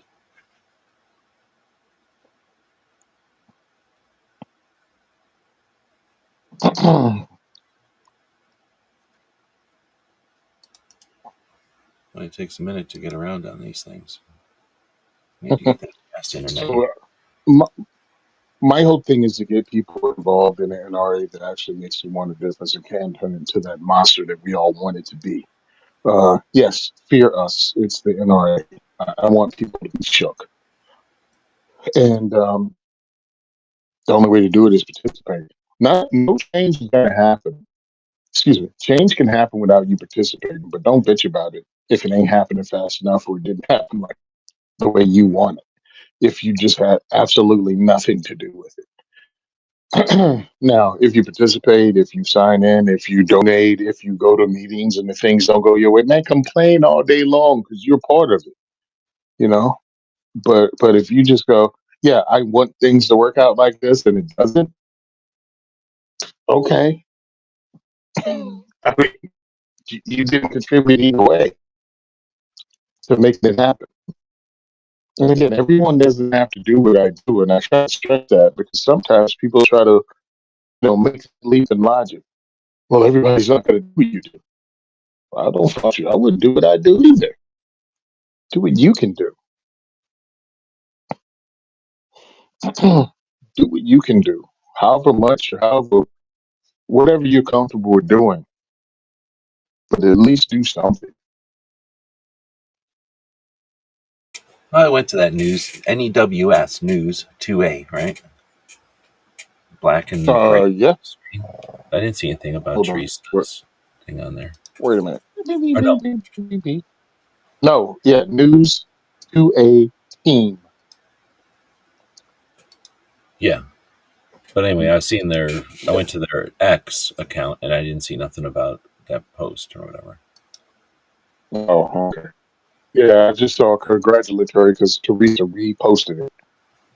maybe I should look at Teresa's on X. Yeah, I mean that's where I went. That's the way I was on her page and I saw it.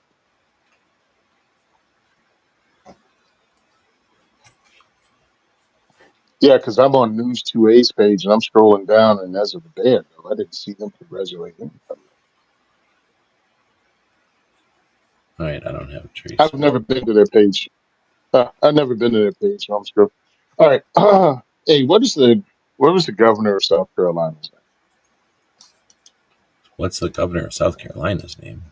The lady who was governor of next, I'm sorry, South Carolina. It's just more South Dakota. Nikki, no, not Nikki Haley. That was South Carolina. No, the lady that was posing with the border patrol dudes or the ICE guys. Hold on, hold on. Christy, no. Oh, okay. I barely. So is this somebody who was holding an AR or something?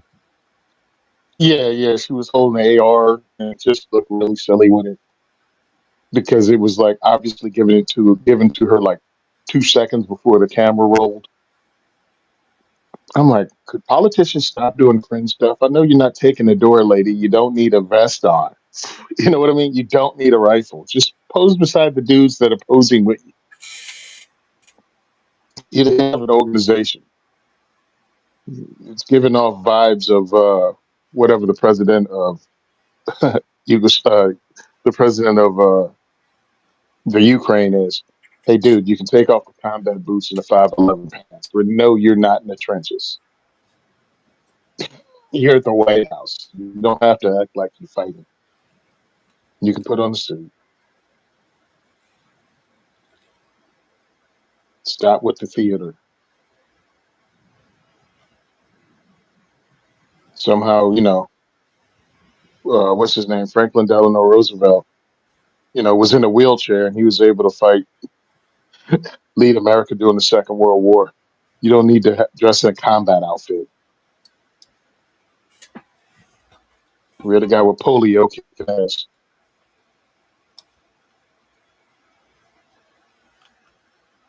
Well, I keep looking, but I'm not finding it. I've been trying to find the list of who won. Maybe I should just ask the damn lady. Yeah, I'm trying to look around.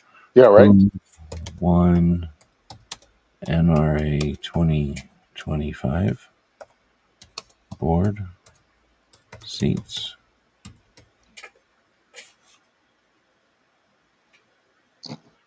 Oh, what do you know? Amaland.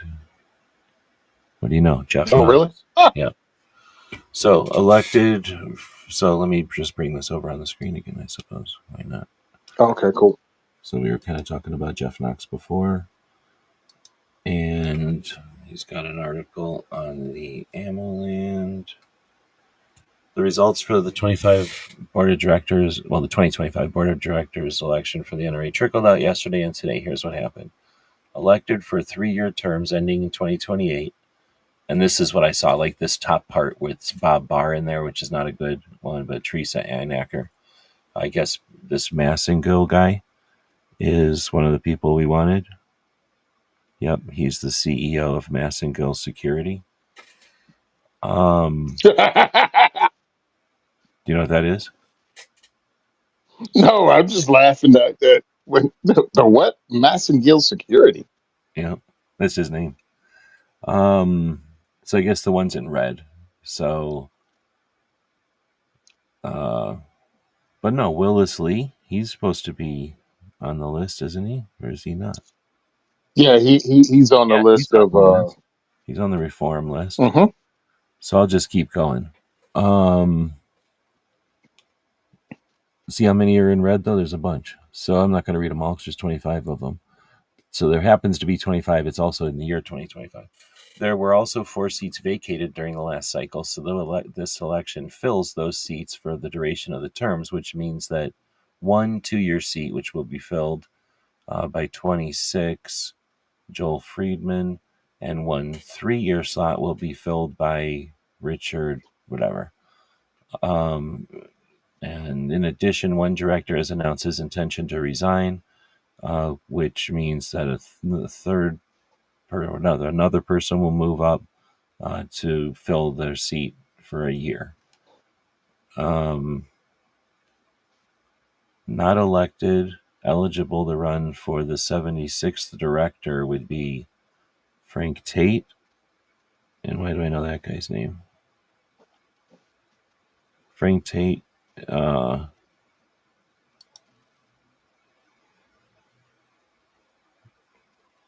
he's a former NRA board benefactor member, training counselors, trained hundreds of students. Oh, maybe he's just been on a bunch of people's podcasts, but for some reason that guy's face looks familiar. And I guess I could do this. It's this guy, but he's on the on the list of stuff here. And then Charles, this guy, president of the Indiana Rifle Oh, and Pistol Association. which Oh, you one? know what? Charlie Charles who? Brown. Oh, is that how you say his name? Oh, I thought Oh, no, I no. thought it was Charlie Brown one. He didn't. Charlie No, didn't no, I win. was going to say, let's go look. So that was one of the people that we knew that was running. I guess not. Is this saying this is yeah, this is the 25 people. Yeah. That's weird. You would think that he would have won hands down. Like I would have thought for sure. Just because he's cool and he does a lot of good stuff and his position in the industry. Yeah, but you know what? He was quiet about it. Like I talked to Charlie, and he didn't even tell me he was running until we were at SHOT Show together. So Says hopefully he runs right. again next year. Yeah, but again, seriously, right? Like that's what I'm saying. Like it's just a matter of time. Like I don't know who all these other people are. Well, okay, I do. So if we look down here, Sandra Froman is she lives in Tucson. Like she's a past president of the NRA, and I think there's Hmm. definitely people that would say like, "What the fuck, Sandy? Like, why were you letting Rain do that shit?" Bob Barr, same thing. I watched an interview with Bob Barr the other day, and it was interesting. Hmm. But still, what the fuck, dude? Why are you letting Wayne do that shit? I don't know these other people by name, Hmm. but I've heard of them enough to go. You know, if you've been around, obviously, if they've been around, like what the fuck, you know, get. But here's Anthony. He said he got on, so I don't know why something's wrong with their formatting because looks like of the 25 people, one, two, three, four, five, six, seven, eight, nine, 10 of them are reform board candidates. So we start looking at those. Knox Williams is the guy that started the American Suppressor Association. I'm just going to compare with this page over here, I guess. So we have Massengill, who's that Massengill security guy. Then we got Willis Lee, who's some kind of general or something. Oh, Willis Lee, he got on. He's Lieutenant been on Colonel. for a while. Lieutenant Colonel. Yeah. So he's some kind of military guy, and he definitely walks around like a politician, military guy in person. Like he just Oh seems like yeah. 100%. Teresa Einacker, right? Then Yep. Jonathan Goldstein. That name I don't know. So he's a 30-year gun law attorney. Okay, I'll take it. John Richardson, a blogger we all know as Only Guns and Money. Were you on a podcast with him? Is that how you know him so good? Yeah. Yeah. With I was on. They had me on. Paul. Paul. Wow. Paul Lathrop. Paul Lathrop's I was going to podcast, say, even before he changed the name of it. um, or was it, or it was Paul, the Polite Society podcast, or was it the other one? Was Yeah. it Yeah. It, Dudes Arms Society one or whatever it was? yeah. Before, even before, like, what is it? Polite Society was called something else. Three names. It was called something else. But yeah, I was on, and then I was on after they changed the name.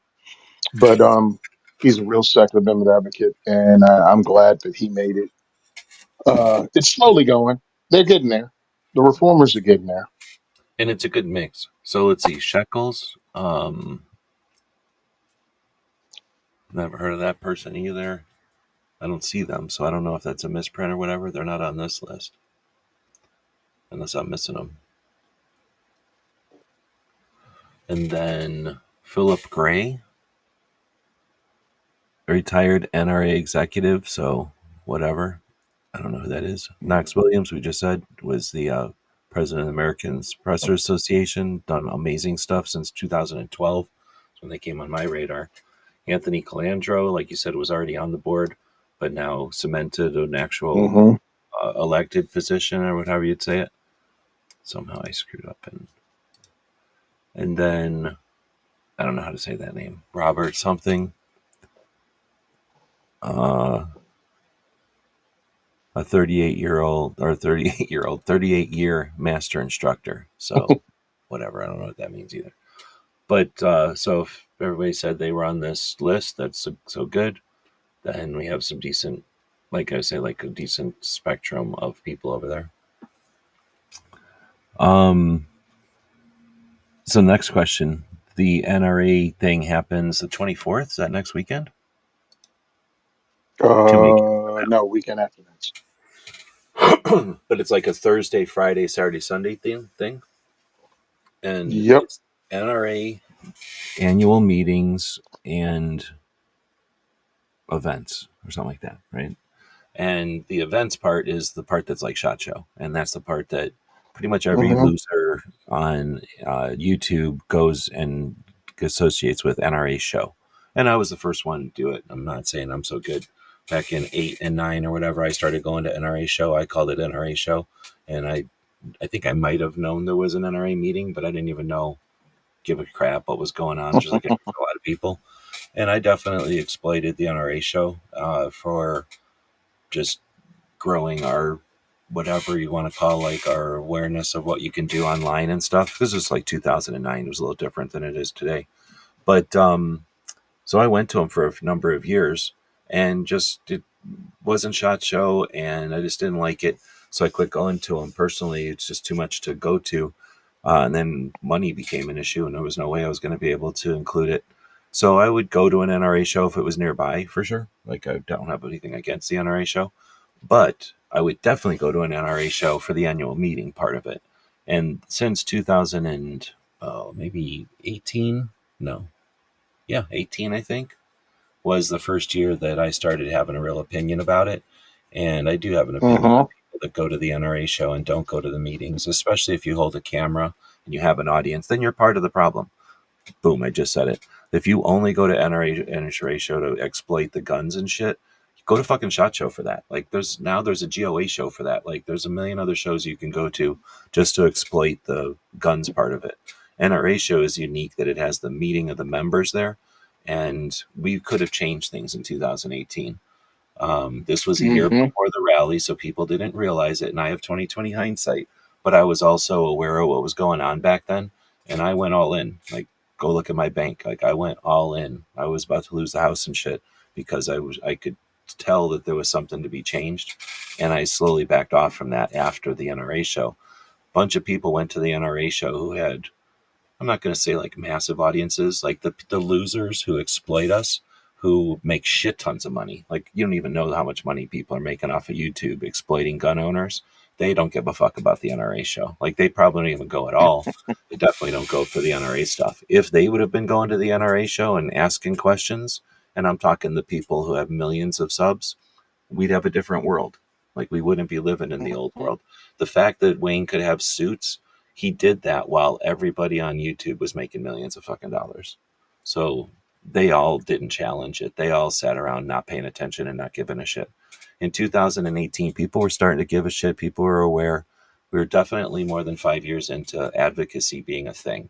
And everybody went to NRA show that year, and that room was fucking empty. Pincus and a couple other people went in there, said Yep. some shit, challenged them a little bit, and they were ignored by the NRA and by all everybody else. And that's when I stopped paying attention. That's when I dropped out of the whole paying attention to guns and shit. Like, go watch my YouTube videos, just completely drop. I got no interest in supporting red dot grip angle bullshit, perpetuation of you got to buy the next thing or your gun ain't cool. Like, such a Mm-hmm. junior high bullshit. Like, buy the next bubblegum flavor game to play. I don't know how else to just to make it sound dumb, because it is dumb that we pay all this attention to worrying about the next flavor of the bubblegum we're going to chew when we're not.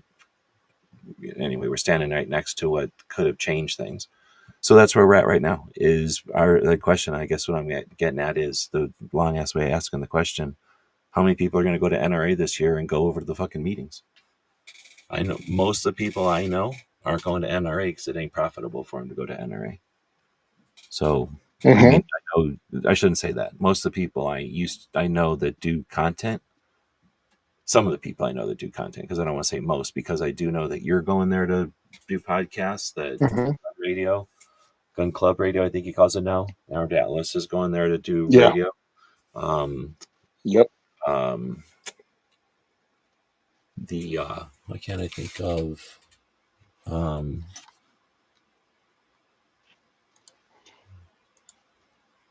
I'm trying to Yeah. I think. don't have a list of who's going. And Well, I've just noticed people saying Forge of Freedom. The attorney from Indiana, the Forge of Freedom, was invited to be on oh yeah. Media Row. I'm just thinking of people that are on Media Row. You said Amanda's on Media Row, the Yeah. Eye on the Amanda's on Target. media, bro. So Eye on the Target Radio. I'm sure Armed Room Radio uh, will be there. Who's where? Probably. He's And on right now. Like, Cheryl will probably be there. oh, I'm sure. Yeah, Cheryl will sure, will probably be be there. there. So, aside from the folks that are going to be there doing stuff, and y'all might be paying attention. Oh, Charlie's going to be there. What am I saying? We forgot about Charlie. Yep. Um, Yep. and then somebody else that I saw was going to be there that I was like, oh, that's cool, because you don't think of them as like like I think of Charlie and Amanda and Mike and is are you guys going to be there? Gun and Gear? Oh no. Are you guys going? Um, No. but I would think of some of these as like you guys have done this stuff. You've been around, but there was something else like something else that was going to be there that I was like, oh, that's interesting. It might have been one of the lawyers, like armed Mm, attorneys or something like that. But anyway, there's going to be people going to NRA for that, and I'm wondering how many of those folks are going to go over there. Obviously, like Amanda and stuff will be in that room now, but it's not like people follow Amanda by the droves around. So, I'm wondering who will take that focus into that room. There's certainly no money in it. I'm shaming them, but I understand the decision to not give a shit about NRA. What do you call that? Like membership or NRA organization, or I don't know what to call it, but that facet of the NRA that because we overlook it, it gets overlooked, and because it's overlooked, it's exploited by, or it had been exploited by a few people, and now it's coming back. I mean, I guess I tasted it a little bit in 20, I think, because of all the bullshit and because they shut down the NRA meetings also, and because they were getting a lot of scrutiny hmm. by activists and by the press. They did something in Tucson, and it was like the executive voting or something. They did something in Tucson. So a bunch of NRA people showed up in Tucson at this like little fancy resort up in the foothills of the mountains here. So I drove up there because it's like 20 minutes from here, or maybe longer than that, but an hour and 20 minutes from here or something. And maybe not that long. Anyway, some amount of minutes from here. And I spent the afternoon up there thinking I was going to be able to vote, and then finding out that my NRA life membership was not in their list or whatever. So I had to go figure all that out. But I couldn't vote that day. But covering that, I might as well have covered poop drying in the sun or something. Like nobody gave a crap about uh, whatever was going on at that NRA election thing.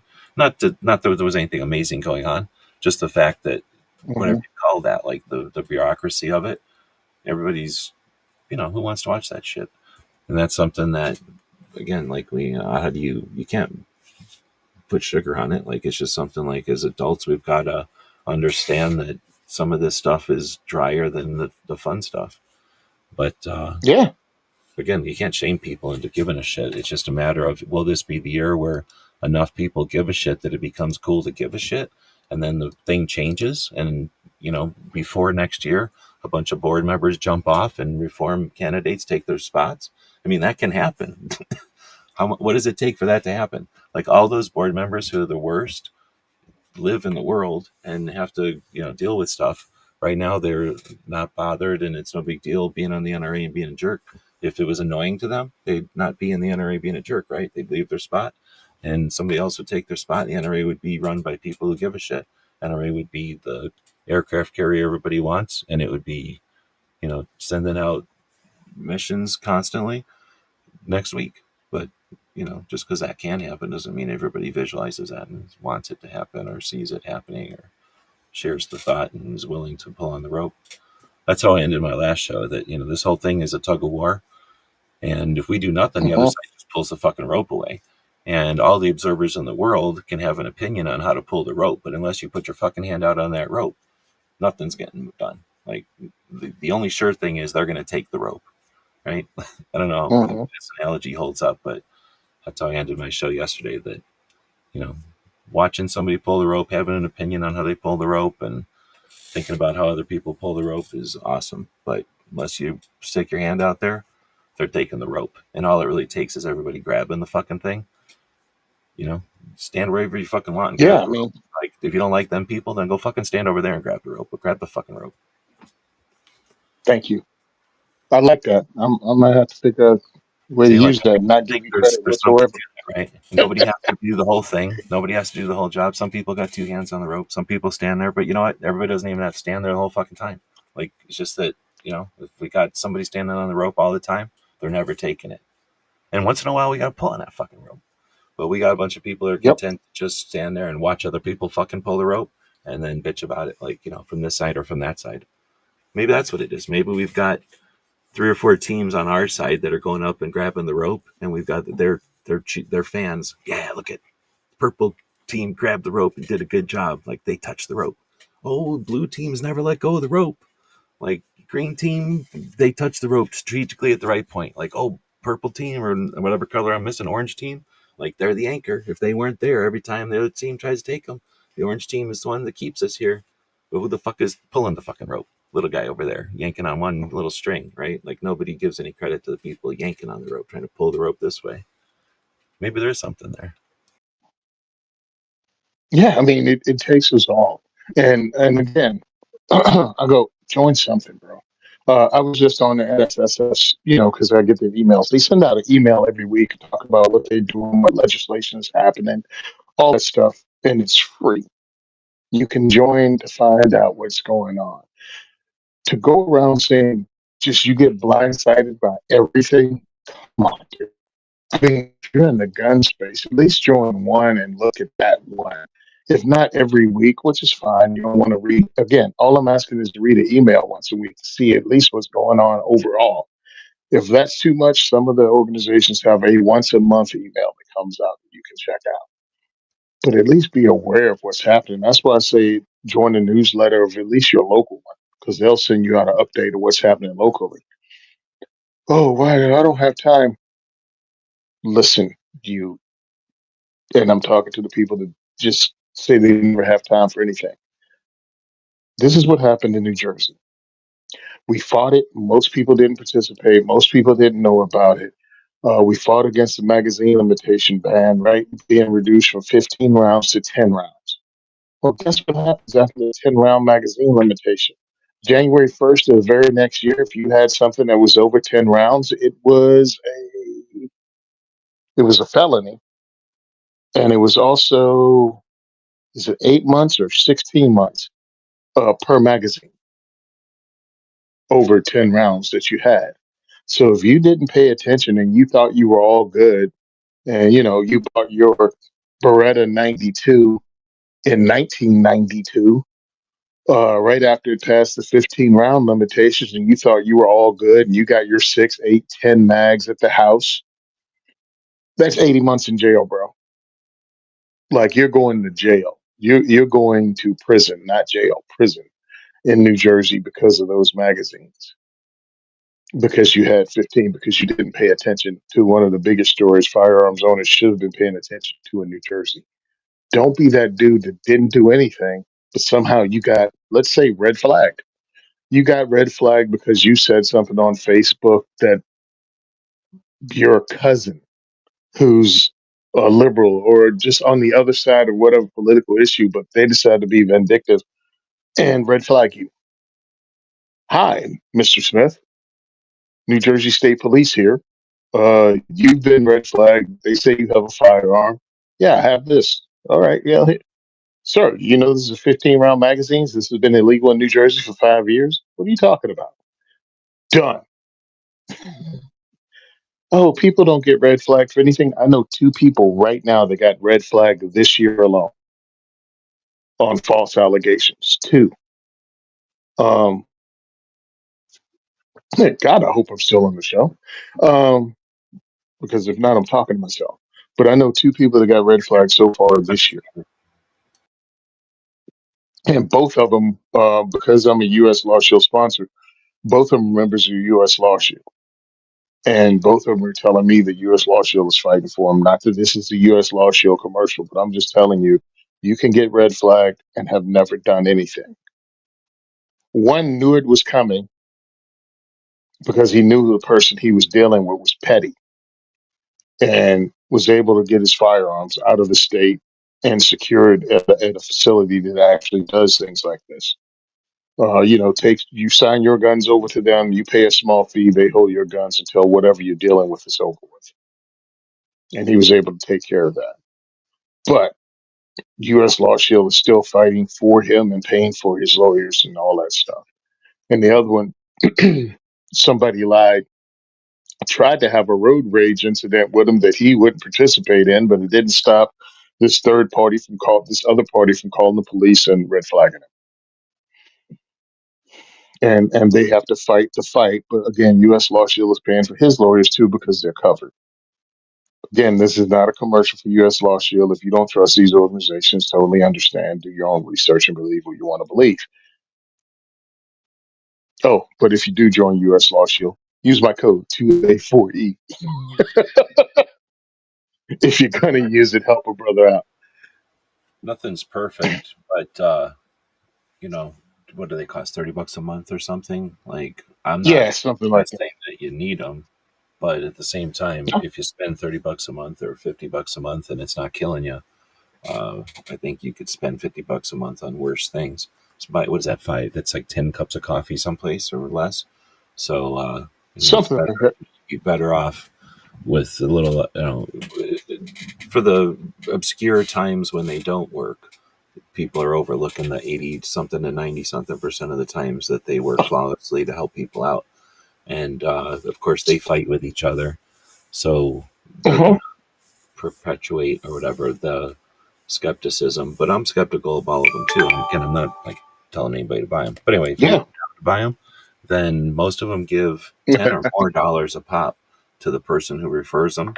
So if you're going to spend $30, whatever, to start up and do your thing, it's not like you get $10 a month. It'd be great if they gave you $10 a month to the Whew. person who referred them. We'd have millionaires in the industry. But they give you ten Yeah. bucks No. for somebody.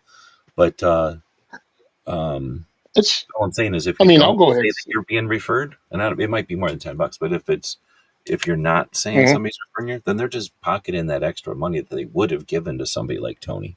So that's all I'm saying is, like, One if you're hundred going to percent. join one of these things, just use the codes, because why not? Like, it's money left on the table otherwise. Yeah, it's not going to cost you anything. Now, again, when I have these conversations with people, right? Because they're like, "Oh, bro, I came into this because I didn't know how much they referred to me. Because the reason I was doing it was to try to convince people to use the fact that you can actually talk to a firearms lawyer, a lawyer trained on Second Amendment firearms law. So, and the ranges that I work with, they had U.S. Law Shield. And I'm like, look, I don't remember my code. Use the ranges code. Here's the ranges flyers. Use theirs. I'm not worried about it. It's only a couple of bucks, that I get kicked back. I'm not worried about it. So I did this for a year, 2 years. And again, this is four different ranges I was working at, and I was promoting doing it to talk to a lawyer and not get horrible advice from Facebook groups. I mean, that was my overall thing, was the educational watch your ass. Don't let some dude who says his cousin's brother's father is a freaking state trooper and they told him.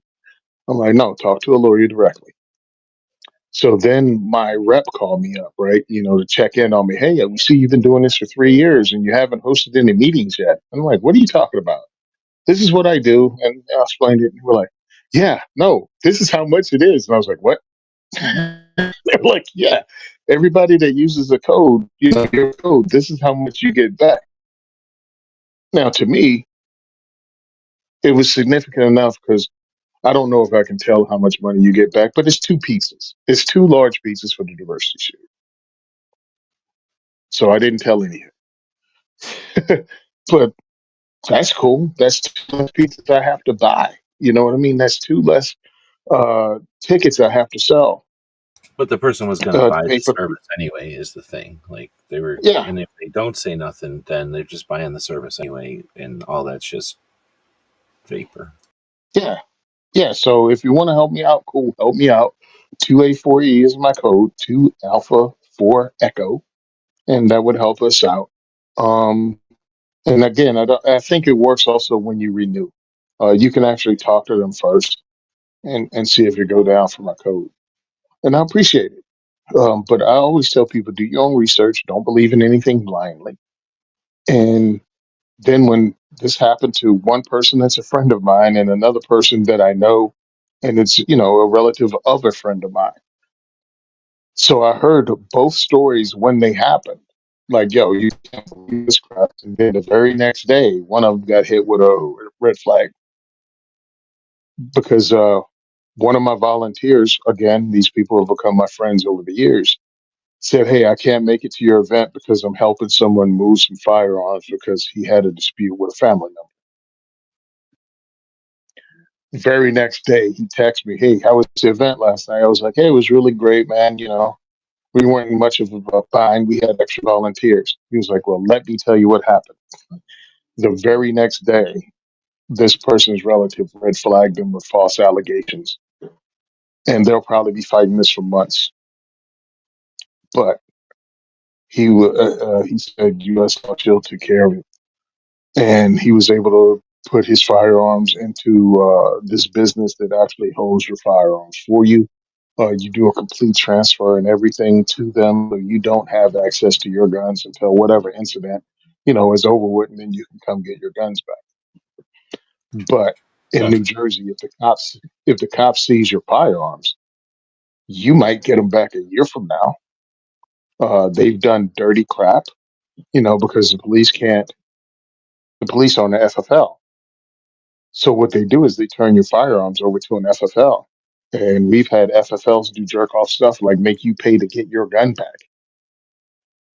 The hell you mean? Oh yeah, you need to get a pistol purchase permit and come back, and then you pay us because we have to do the background check on you and everything.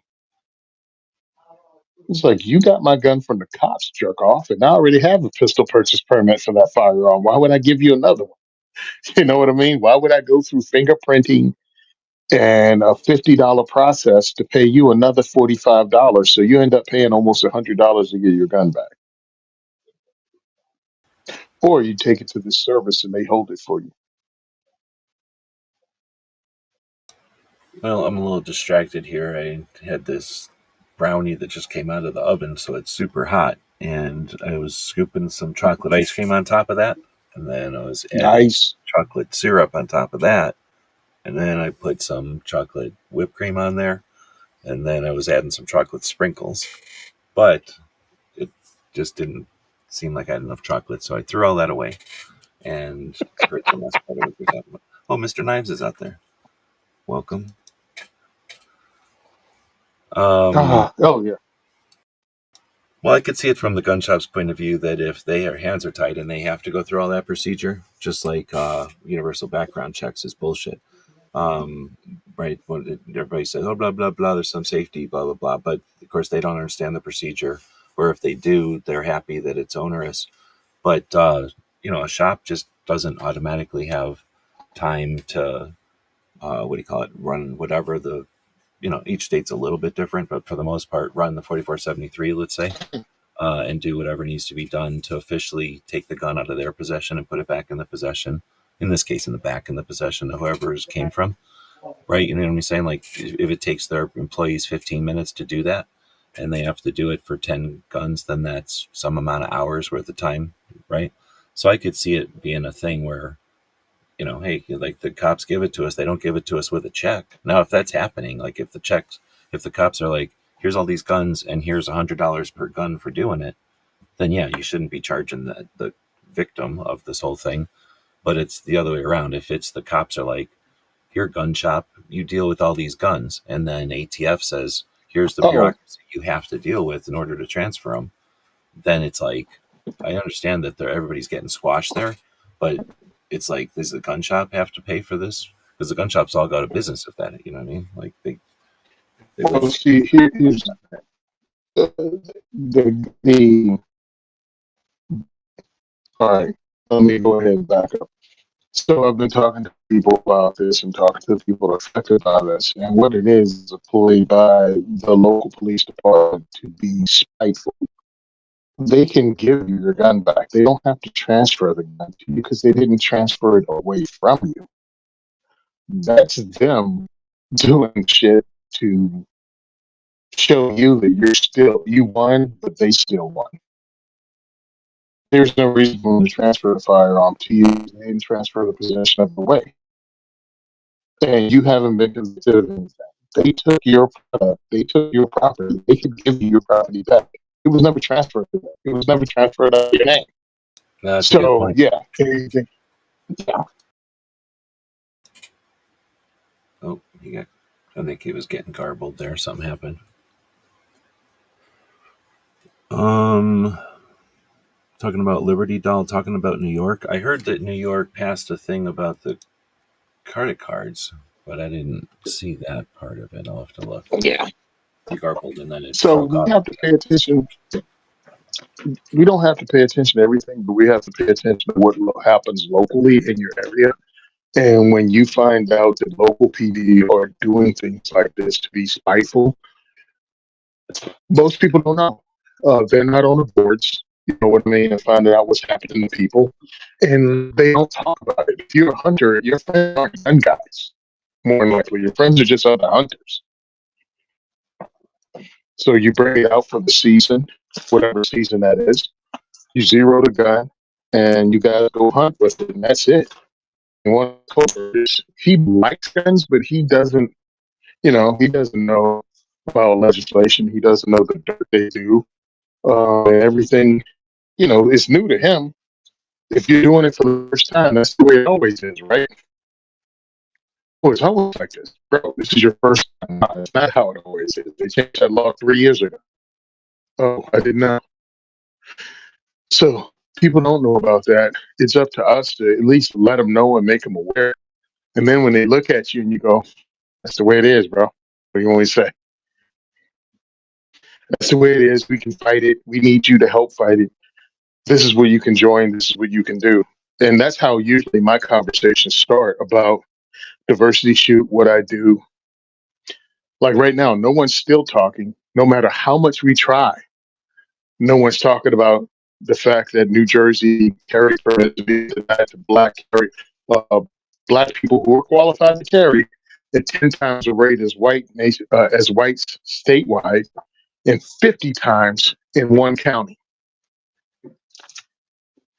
They got scumbags in Ocean County that are denying black people at 50 times the rate of white people that carry permit.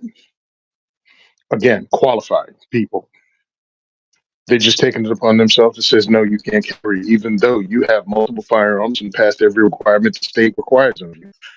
It's our personal feeling that you shouldn't have one.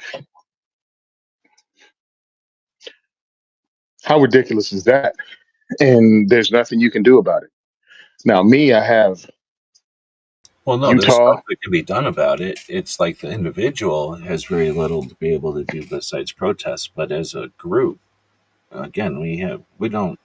It's hard to say we have make a choice because if you don't know about something, then you haven't made a choice, right? But the Mhm. awareness and uh, I mean, I'm trying to think of examples of this. I don't have them off the top of my head, but I suspect they're out there. But essentially, the the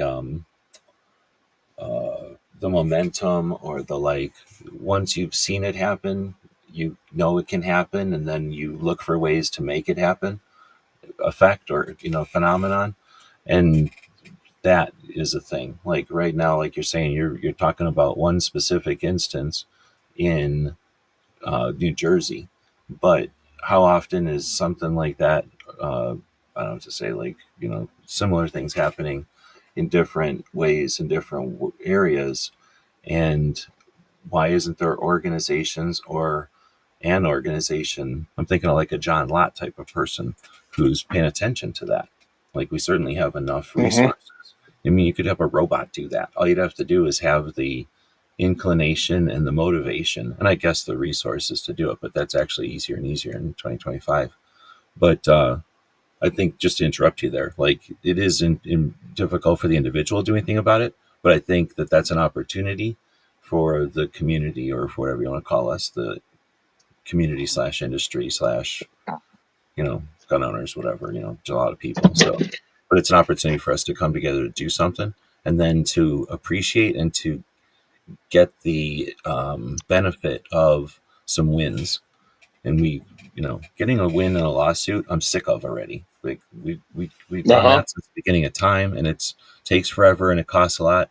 Sick of that. Like, yeah, we have to do it, but it's not the only thing we can do. And how do we get to do other things? By experiencing wins in other realms, and letting people either encourage that, or you can ignore it all you want. Like, you don't have to love everything that gets done, but as long as it gets done, then people who do like it can go, oh, I want to be part of that too, or I want to do it again, or I want to do except with this flavor or that flavor or this angle or that angle. But anyway, Yep.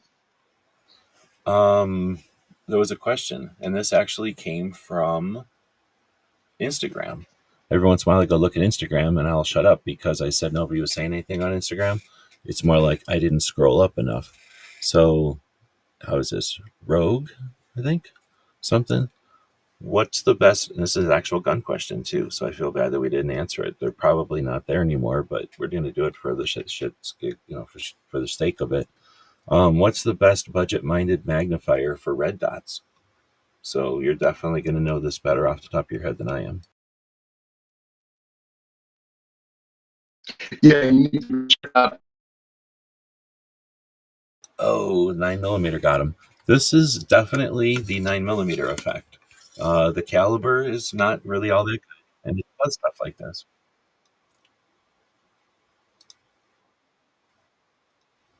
Code.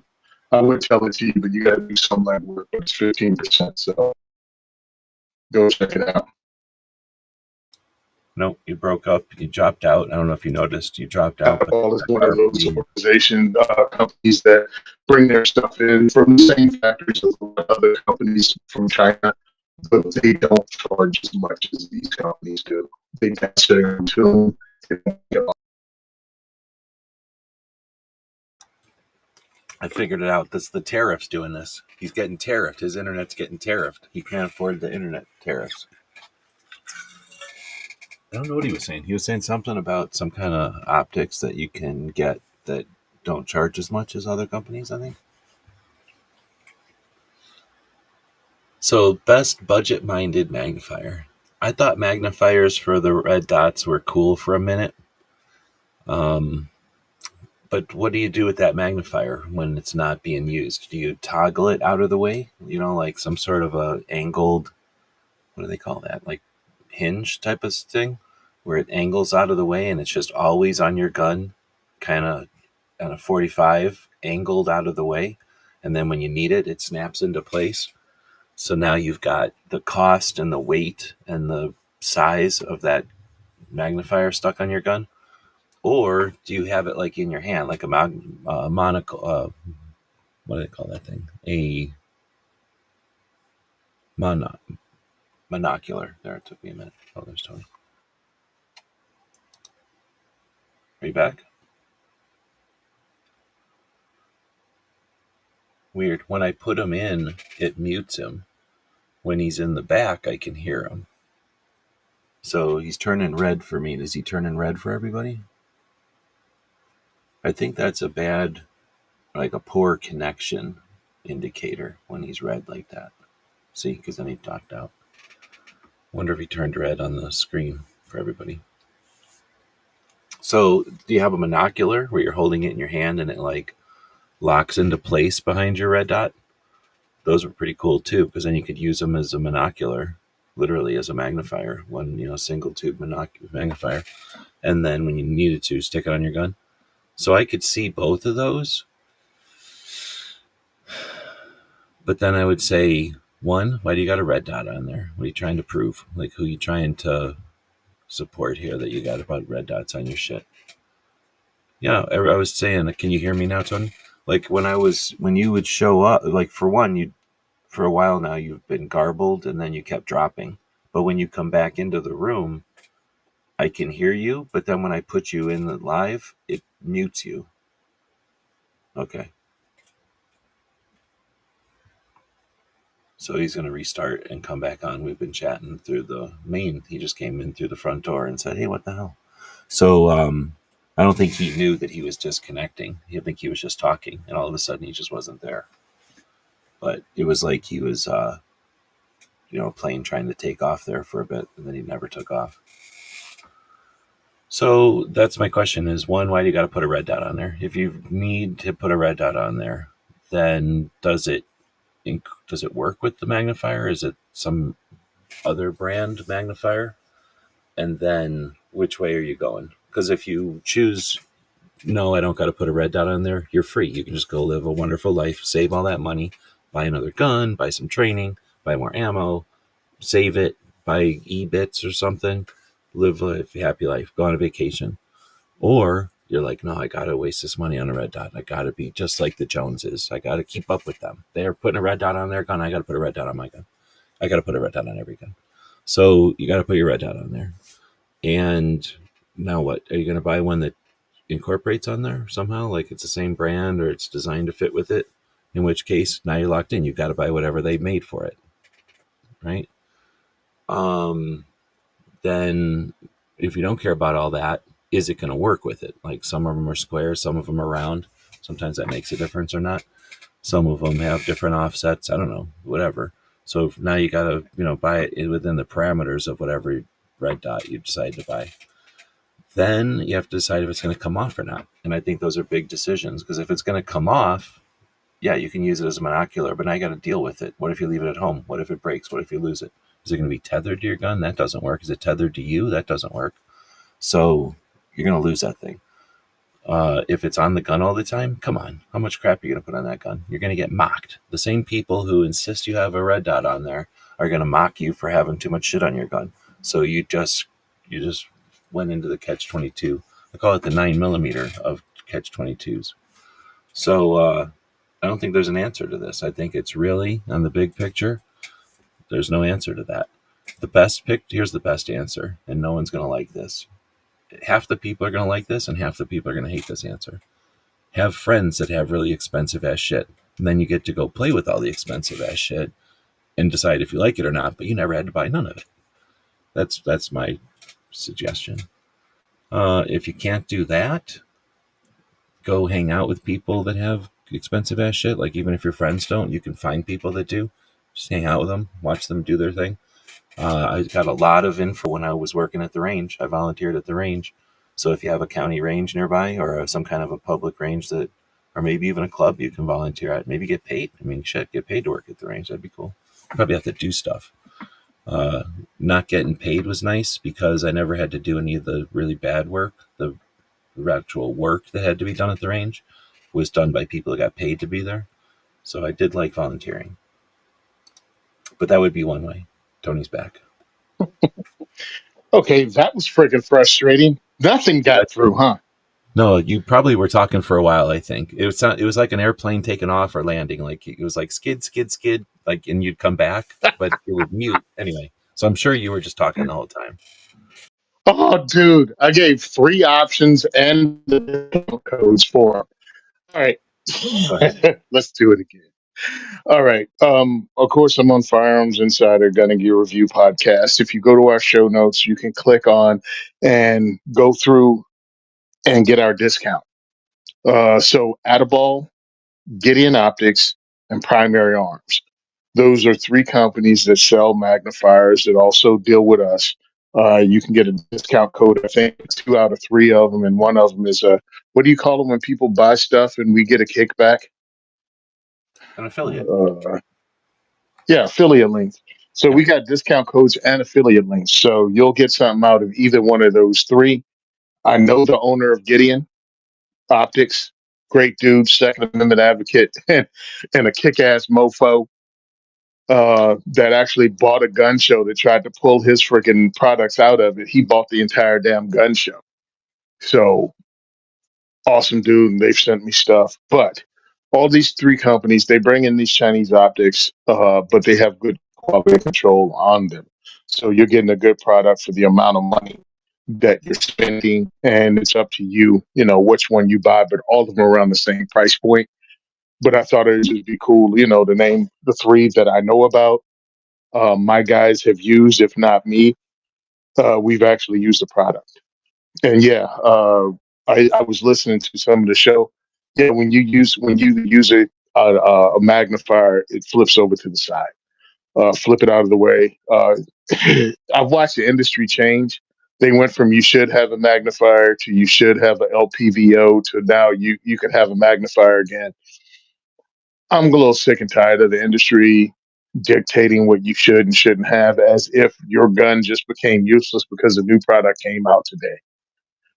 Yeah. Look, the Or because it magnifiers works work. for somebody with trees and rain, that it's going to work for you with sand and dry, and it's going to work for somebody with fog and swampiness or whatever, mosquitoes. I mean, like there's no one use works for Yeah. everybody. Yeah. There's no one case scenario. Everything works differently. But if you really want that magnifier, go ahead and get it and learn from your experience.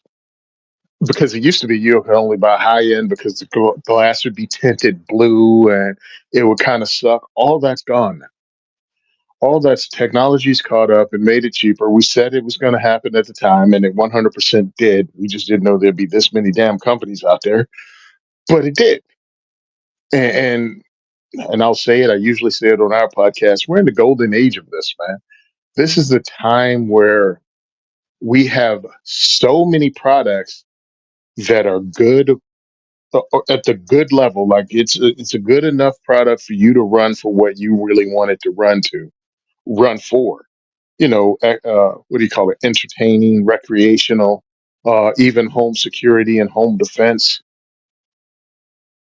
All that product is so good now. There's so many products at such a low amount of money that you can't beat this with a stick. I don't know how it could get better. I hope it does, but I don't know how it could get better.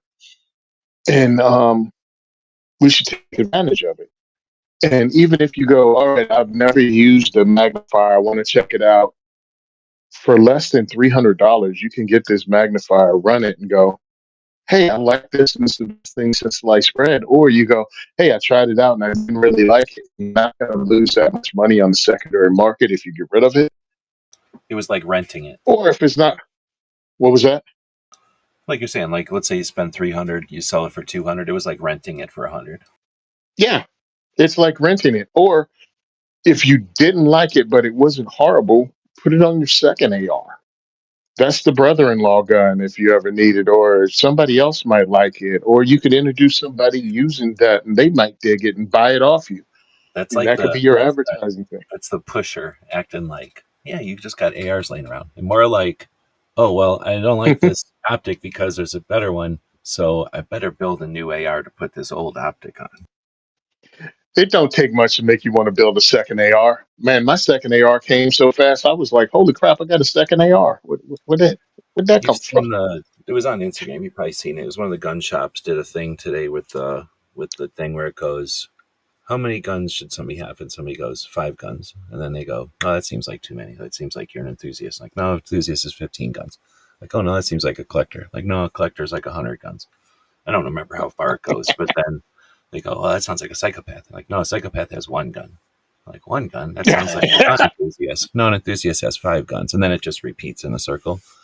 And they were doing I've that. seen that before. It was great. I wonder who had it. I want to see it. But that's Yeah, the dude. fact. Like, you're gonna have like 5 or 6. Like, to have a gun is to go, oh, okay, now I know what guns are, but I have a pistol. I need a rifle. Okay, I have a rifle and pistol. You're either gonna go shotgun, which is a bad way to go, or you're gonna go, I need another handgun, or you're gonna go, I need another rifle, which is a better way to go.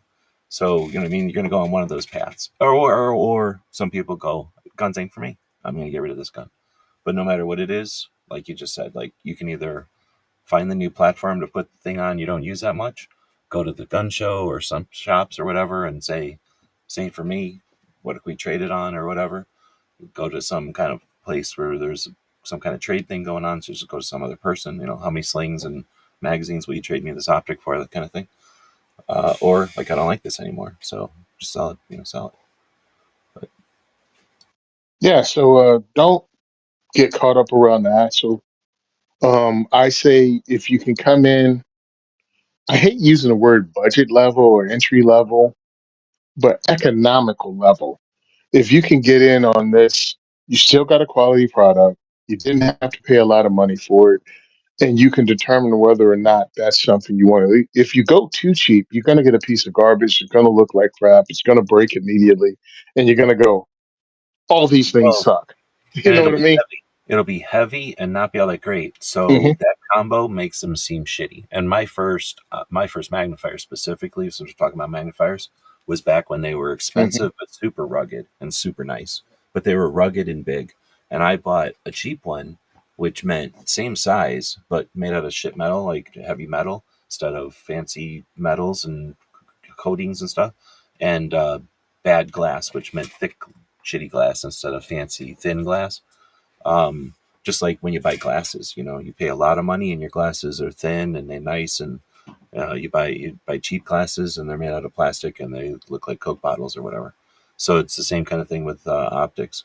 They're going to be bulky and 100%. heavy, make your gun heavy and everything. Where the more you pay, the nicer the slimmer that gets. The materials get nicer and there's less of them.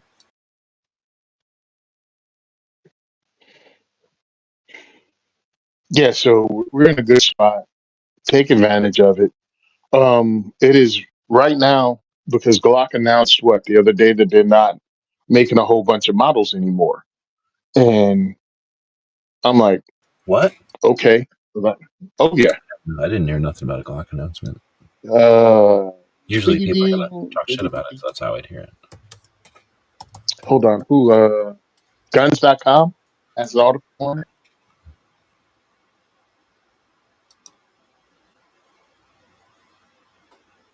Yeah, if you check out Guns.com, a friend of mine tagged me in. So they're talking about getting rid of 45 Gap, 357 Sig. I think they're dropping all 40 Smith and Wessons.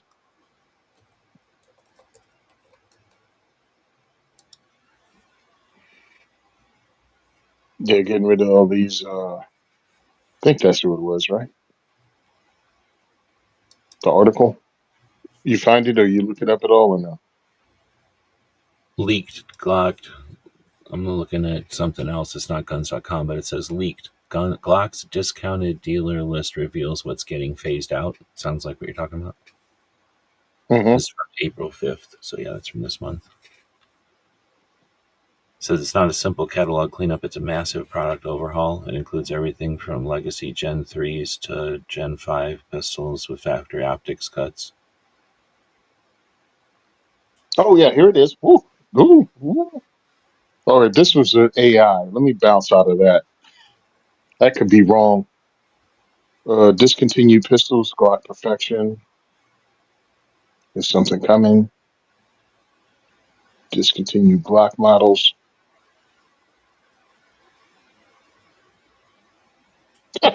Guns.com.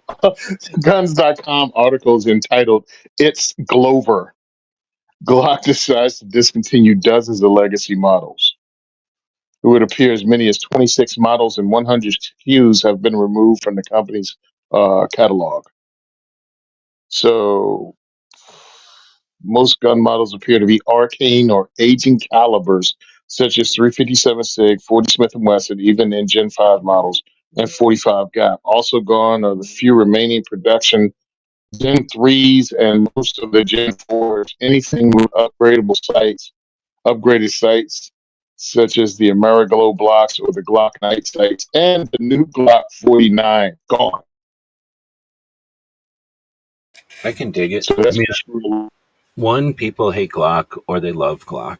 And some people could care a shit, I guess, right? They don't care less one way or the other. They figure they hear Glocks, they know what it is. It's like Smith and Wesson or something. They're just going to buy it from the name. So, looking at it from their angle, it's not like there's any advantage in having that many, whatever you want to call it, SKUs or options on the table. If they can make well, they started making a gun and then started making a few more and a few more, and then it started branching off, right, into different calibers and stuff. So I could totally Hmm. understand their like kind of roots and their understanding of keeping it simple. And there's that 80-20 rule, probably 20% of their, wait, 80% of their sales are probably 20% of their guns, that kind of thing. So I could totally see it. Hmm. And the people that are going to get mad, or fuck them, they're mad anyway. Like that's people that are upset about Well, everything. And then there's the people like they're upset about grip angles and shit. Like grip, they could make Glock could make the adjustable grip angle, and somebody be like, "I don't like Glock because they didn't make it fast enough. They should have made that years ago. That's why I hmm, won't buy one." So yeah, then the Glock lovers, you could slap them in the face with a Glock, and they're going to go, "Thanks, Glock. Can you can have another slap me in the face again, or with a model, whatever." yes. They don't may, care. may I have another? So I look at it this way. Shut up. I mean, I don't like getting rid of cow. I don't trust the government. I don't trust the government. I don't trust the administration. I don't trust the anti-gun movement to not try to pass something. It's happening in Europe and South and Central America, and they just go, yeah, any caliber use issued to the military is banned for civilian use because it's too dangerous. And then you have to fight your way out of that wet paper bag with lawsuits. Again, depends on the administration, depends on what they do, depends on how hard people push back. And it's like, well, you just limit yourself. You just cut off. You just drove the price of 9 millimeters through the roof. You know what I mean? The minute that executive order gets passed, and everybody's scrambling, you're just back to 2020 waiting in line for ammo. The more calibers, the better. But really, who's buying 357 Sig? Who's buying 45 Gap? Um, I Well, the guess the thing least is, Glock goes. there's We so didn't. many aftermarket ones that they might just be looking at this as like, what's the point of making like some of these like the big dot ones, like the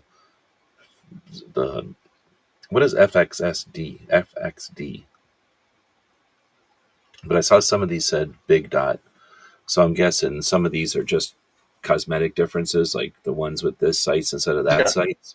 So it's like half the people are buying the Glock basic anyway and knocking the sights off so that they can put the sights they want on it anyway. So why is Glock trying to Yep. pick sights for you anyway? Unless I'm That's wrong, maybe annoying. this was something else. And then the thing with California, like I have no idea. They might just be sick of making money because they were making a lot of money selling the California roster or something. They were making a crap load of money selling that, so I don't know what decision that came down to. I mean, but it's not as if I know something Glock doesn't. Yeah, So Glock exactly. might Who's have a in the deal position to going, know something but here, right? yeah, I'm just a dumb dude. So Glock might know something. They go, yeah, it's worth it to pull this stuff from the California roster because or maybe they're going to approve Gen 4 stuff in the California roster now, and they don't have to keep making Gen 3 stuff. You know what I mean? Like that's why Gen 3 Glocks, for the most part, are still getting made brand new, is because of California.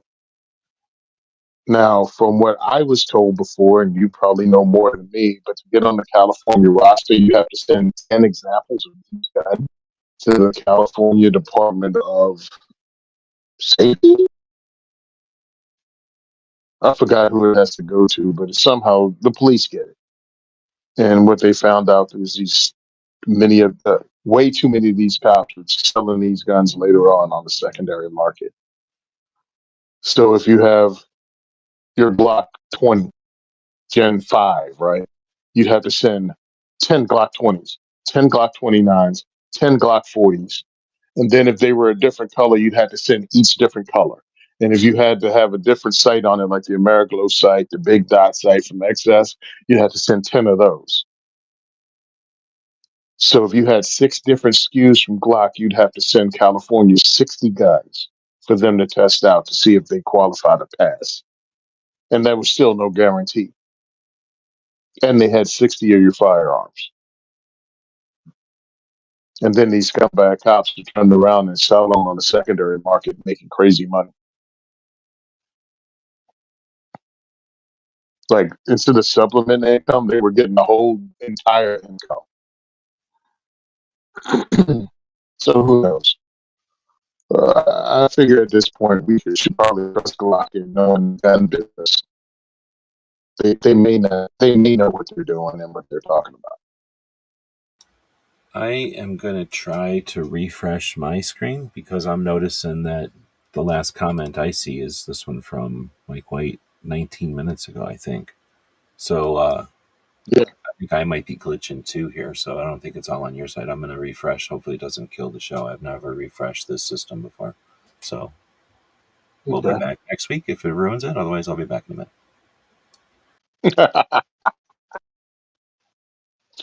What else? Ping, ping, ping, ping.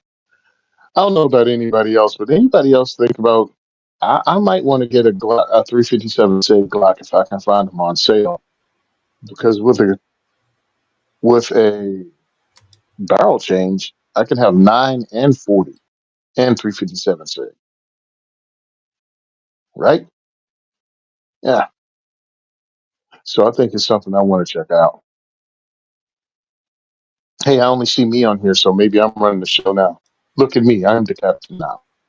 Now you don't see me?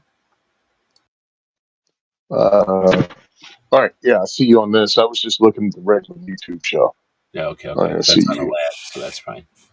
I think it's okay, although my comments are all goofy still.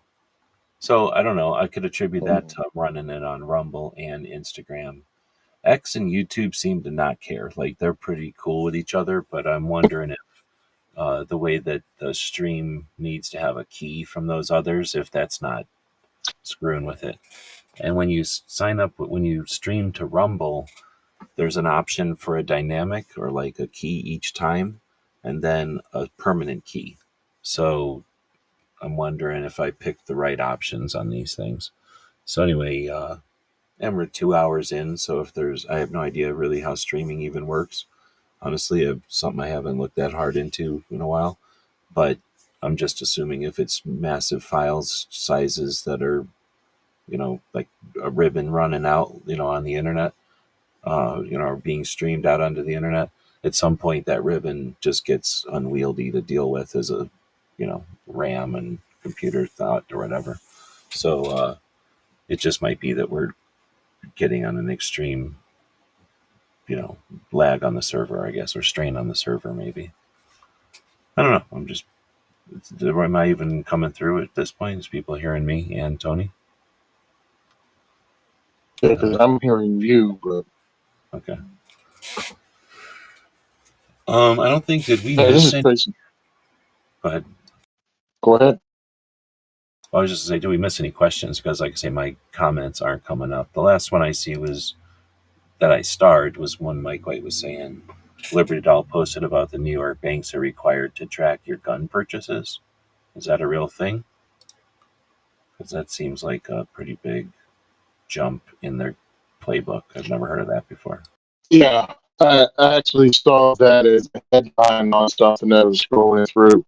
Um, because I actually bounced yesterday. I saw it come up, but I was driving because I was shooting in a competition yesterday. But I did see that as a headline on somebody's YouTube channel.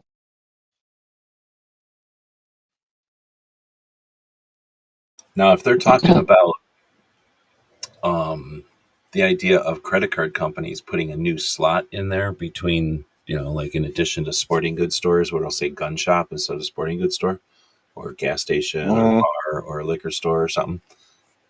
Yeah, okay, that's a line, but that's not the same as tracking your gun purchases. Because if they put a line in there that said gun shops, it means everything in a gun shop.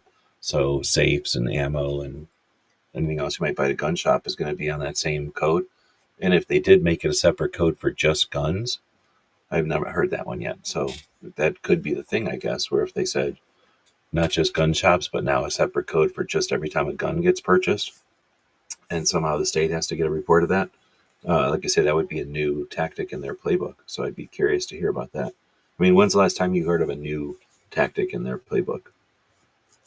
I would say the newest ones are Colorado and Massachusetts, but that's kind of like almost Yeah, in because New Mexico. Those are almost like rogue governors doing it, as opposed to like new tactics by the other side. Like they come up with something besides an assault weapons ban. Maybe the red flag laws are like a kind of a new tactic that they've kind of been able to sink teeth in with. Yeah, they've been abusing red flag laws and said police should be killed. In some instances, when it first went down, people were like, "Oh, no one's going to abuse it." They immediately abused it. Like the next 24 hours, there was a guy in Maryland who was killed by the police because he was red flagged when they came to get his guns. All of a sudden, you push the dude who, I don't know if they pushed him over the edge or they tried to do one of those no knock warrants, whatever it was, he ended up getting killed. Uh, and then nothing happens to the people that red flag you falsely, and that's a problem also. How do you get police action at someone's home, but the police take the door? They take the door. They freaking battering ram and blow your door open and come in. Now,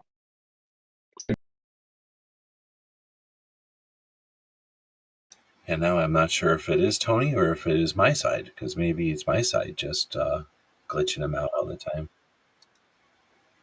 with his stupid activities, and my sisters were at home. I wasn't living there at the time. But then the police take a door, blew through the back door, busted it up, came through the front door, had to repair all that. Looked for this douche canoe, and he wasn't even there because he didn't live there anymore. So when you red flag somebody, you set their family up for all that, and then they get to walk away from it scot free. So they're using red flag laws to take people's firearms.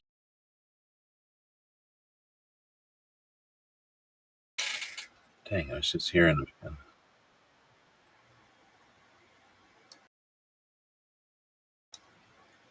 For your guns back.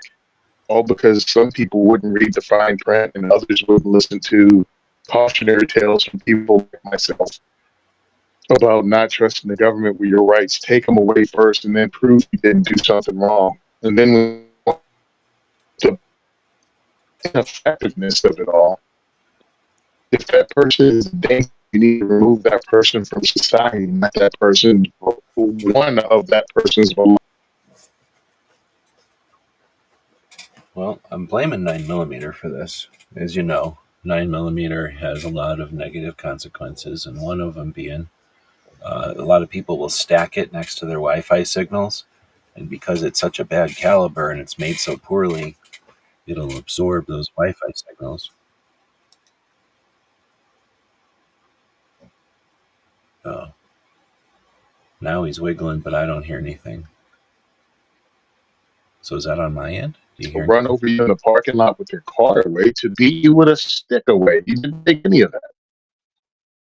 So Dude, again, can you it's hear me? gun crap. Red flag laws are gun. And people, some of the politicians, everyone drools over, and then you find out they're for red. I don't even think he hears me. So give me some feedback. What's happening? Do you hear Tony? Do you hear me? Yeah, I can hear you now. Don't tell me I've been ranting the whole time and nobody's heard me. He did it again, dude. And at first I was like, okay, we can hear him. And then it was like, it would fade out, then you would drop, and then it would fade in. So I was like, okay, we only heard we missed like 4 words or something. I totally get what you're saying. And then, it's like, okay, we missed like 8 words. Like, no, but I still, yeah, I know what you're saying. You didn't progress that far in the story. But then it was like fading out and coming back. And I'm like, oh shit, now I'm going to stop him. And then couldn't stop you. Oh crap. I'm gonna try to whenever he comes back. See how it's like he's like an airplane, just barely touching.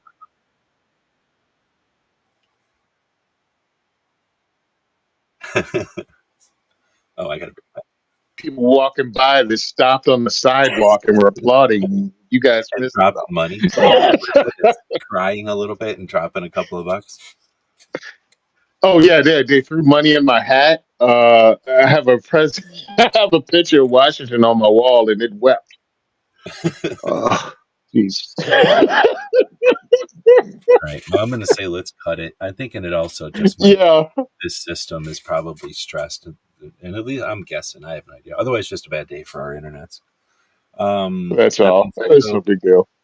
try to take whatever. It also shows you have in like really poor internet. But take a minute and tell us about the next diversity shoot. Next diversity shoot is coming up Thursday, April 17th. It's going to be great. We're almost sold out. I think we have one or two tickets left. If you want to get in on it, great. Go to diversityshoot.com. You can check out our schedule. I'm trying to keep at least a month ahead for ticket sales to be available so people can buy when they hear about it. Also, if you want to donate, it helps out a lot. I'm going to go to NRA and I'm going to be taking my computer and running podcasts. So please help fund it because I think I may need to buy some things. And it would help to actually have this money on hand so I can purchase it as I need it. Uh, Second is for everyone is growing. Thank you for all the help from everyone. Hopefully, you doing these shows on the NRA floor at the end of the month will get us more recognition and also get us more donations to allow us to keep doing the work we're doing. Appreciate it. And Locked, Cocked, and Unfiltered, the new podcast that we're doing, it's out. You can go check out the YouTube channel. We just released a show Tuesday with Kevin Dixie on it. We're having a lot of fun. Go check us out. If you want to shoot us emails, let us know what we should be talking about. We're a new show and we just want to give people what they want to hear. Also, you can catch me on Tuesdays on Firearms Insider Gun and Gear Review podcast or the Gun and Gear Review podcast channel on YouTube. And I'm on Twitter at Second for Everyone. I'm on Facebook at The Second is for Everyone. And I'm on IG at SimonSaysTrain. I think that's it. It's pretty good. Do you have any idea how often? Well, I know how often you say it. Like you probably say it a couple of 3 or 4 times a week, easy, right? So, but how many times you've said that? You think? Like you could probably do the Oh, math. 3 to 5 times a week what? times a few years. Yeah, 3 or 4 times a week for a decade. I'm lucky. I feel blessed, man. I feel blessed people leave and listen to me. So thank you for having me on the show. It's breaking up again, so I don't even know if you hear me. No, I can notice that But when thank I'm you for having trying me. to flip screens and stuff, like this kind of thing that I'm doing, like there's a lag doing that. So I think this system might just be stressed out too. But yeah, I appreciate you taking the time each Yeah. week to jump in, and the folks out there that listen. We're trying to reach out to different platforms, mainly because I'm playing. But if it's a pain in the ass, I'm not going to keep reaching out to whatever Instagram and Rumble. Instagram is a real pain in the ass, and I wouldn't be surprised. In fact, I'm going to disconnect it while I'm talking here, and let's see if anything Mm. changes while we end the show. Because I was just wondering, like, these are, I don't know how to say it. Like, it feels like these are cutting the stream. And what if there's only, I don't know how to describe because I don't know how streams work, but if there's 100 units and we stream it to YouTube and Instagram normally, and they take 50, or not X and YouTube, you know what I mean? But anyway, they each take 50, and now by doing it to four, they're each taking 25% of the stream. Maybe that's why it's glitching because we're trying to pour too much stream out there, and I don't know how to balance it or what. And we did get a couple of feedbacks from Instagram, but for the most part, nobody really says anything on Instagram. They just listen, which they also do on X. But like I say, X is just works. But if this actually happens where I can use Rumble over and over without having to dink with it like a real pain in the ass like Instagram, then I'll run on Rumble and maybe we'll start seeing some more people over there. But anyhow, thanks Okay. to people that showed up and participated, and that makes it a fun show. We actually had a lot of people today, a ton of people on X, like so many people on X, more people than are on YouTube by far. They just don't say anything. And I did go test it. I went over there and looked and said something, and it works. But they just sounded their culture over there. There's not a culture of texting, of interacting. Oh Yeah, it's a man, different animal. I ended Instagram a little while ago. It just now came up and told me that it ended. So there's definitely some glitching or some lag in the system today. Anyway, so that's enough back end shit. Thanks again, Tony, for showing up. Thanks to the people who join in and the people that leave questions. I didn't even look this week, but this whole thing is about the website, askgunquestions.com. And as I get better at building the new, every once in a while the internet kind of grows and changes and websites go right along with them. I'm rebuilding a bunch of stuff and learning new website stuff. Eventually, I'll go apply my new understanding and skills to the Ask Gun Questions website, and one thing that I've never done before because I just didn't know how to do it, and it was overwhelming task, would be to have taken all the answers to the questions and put them up. But we're living in a world. Think about this: how long have we been doing this show? It's like 100 and something episodes. Um, Hmm. 100, and in the beginning, we definitely spent a lot more time answering questions that came to the website because it was just a self-feeding thing. More people were asking questions, we were answering more, so that created more questions. And whenever we focus on it, people ask more questions over there. So there's thousands of questions over there. We've been doing this for hundreds of episodes, so somewhere in the realm of thousands of questions have been answered by just us. And then before us, other shows have done this Ask Gun Questions thing. We're living in a world where I can go tell a robot to go find all the questions that have been asked and the pieces of the videos that answered that, the timestamps or whatever you'd call it on the videos, and then create a short with every question and every answer. And you know what I mean? We're living in a world where the robots can just go do that. And by the time it took me to say all this, they would have accomplished that. And we'd have, a couple of thousand, if not 100, a couple of thousand gun videos or videos up there that are gun questions with our answers. And, I just needed time to be able to figure out how to make all that happen. But, potentially that's what the website could be. And I don't know if the world needs that or not. But like I say, once I figure out how to do it, it's just a matter of doing it. So if we decide to do something like that, there's that kind of potential over there. And again, I don't know what that means other than it could happen, and that would be neat. And then maybe be able to apply that to something else that's actually more constructive or useful. But then, just having a searchable library or whatever it would be, archive of questions and answers might just be neat for people to play around with for an afternoon or something too. Maybe True. useful for new people. I don't know. Probably most of my answers are the gun owners organizations don't care enough about awareness. So that's pretty cookie cutter answer for me usually. All that being said, thanks everybody for joining us. I'll leave Tony have the last minutes here or last show, since it seems like maybe it was Instagram.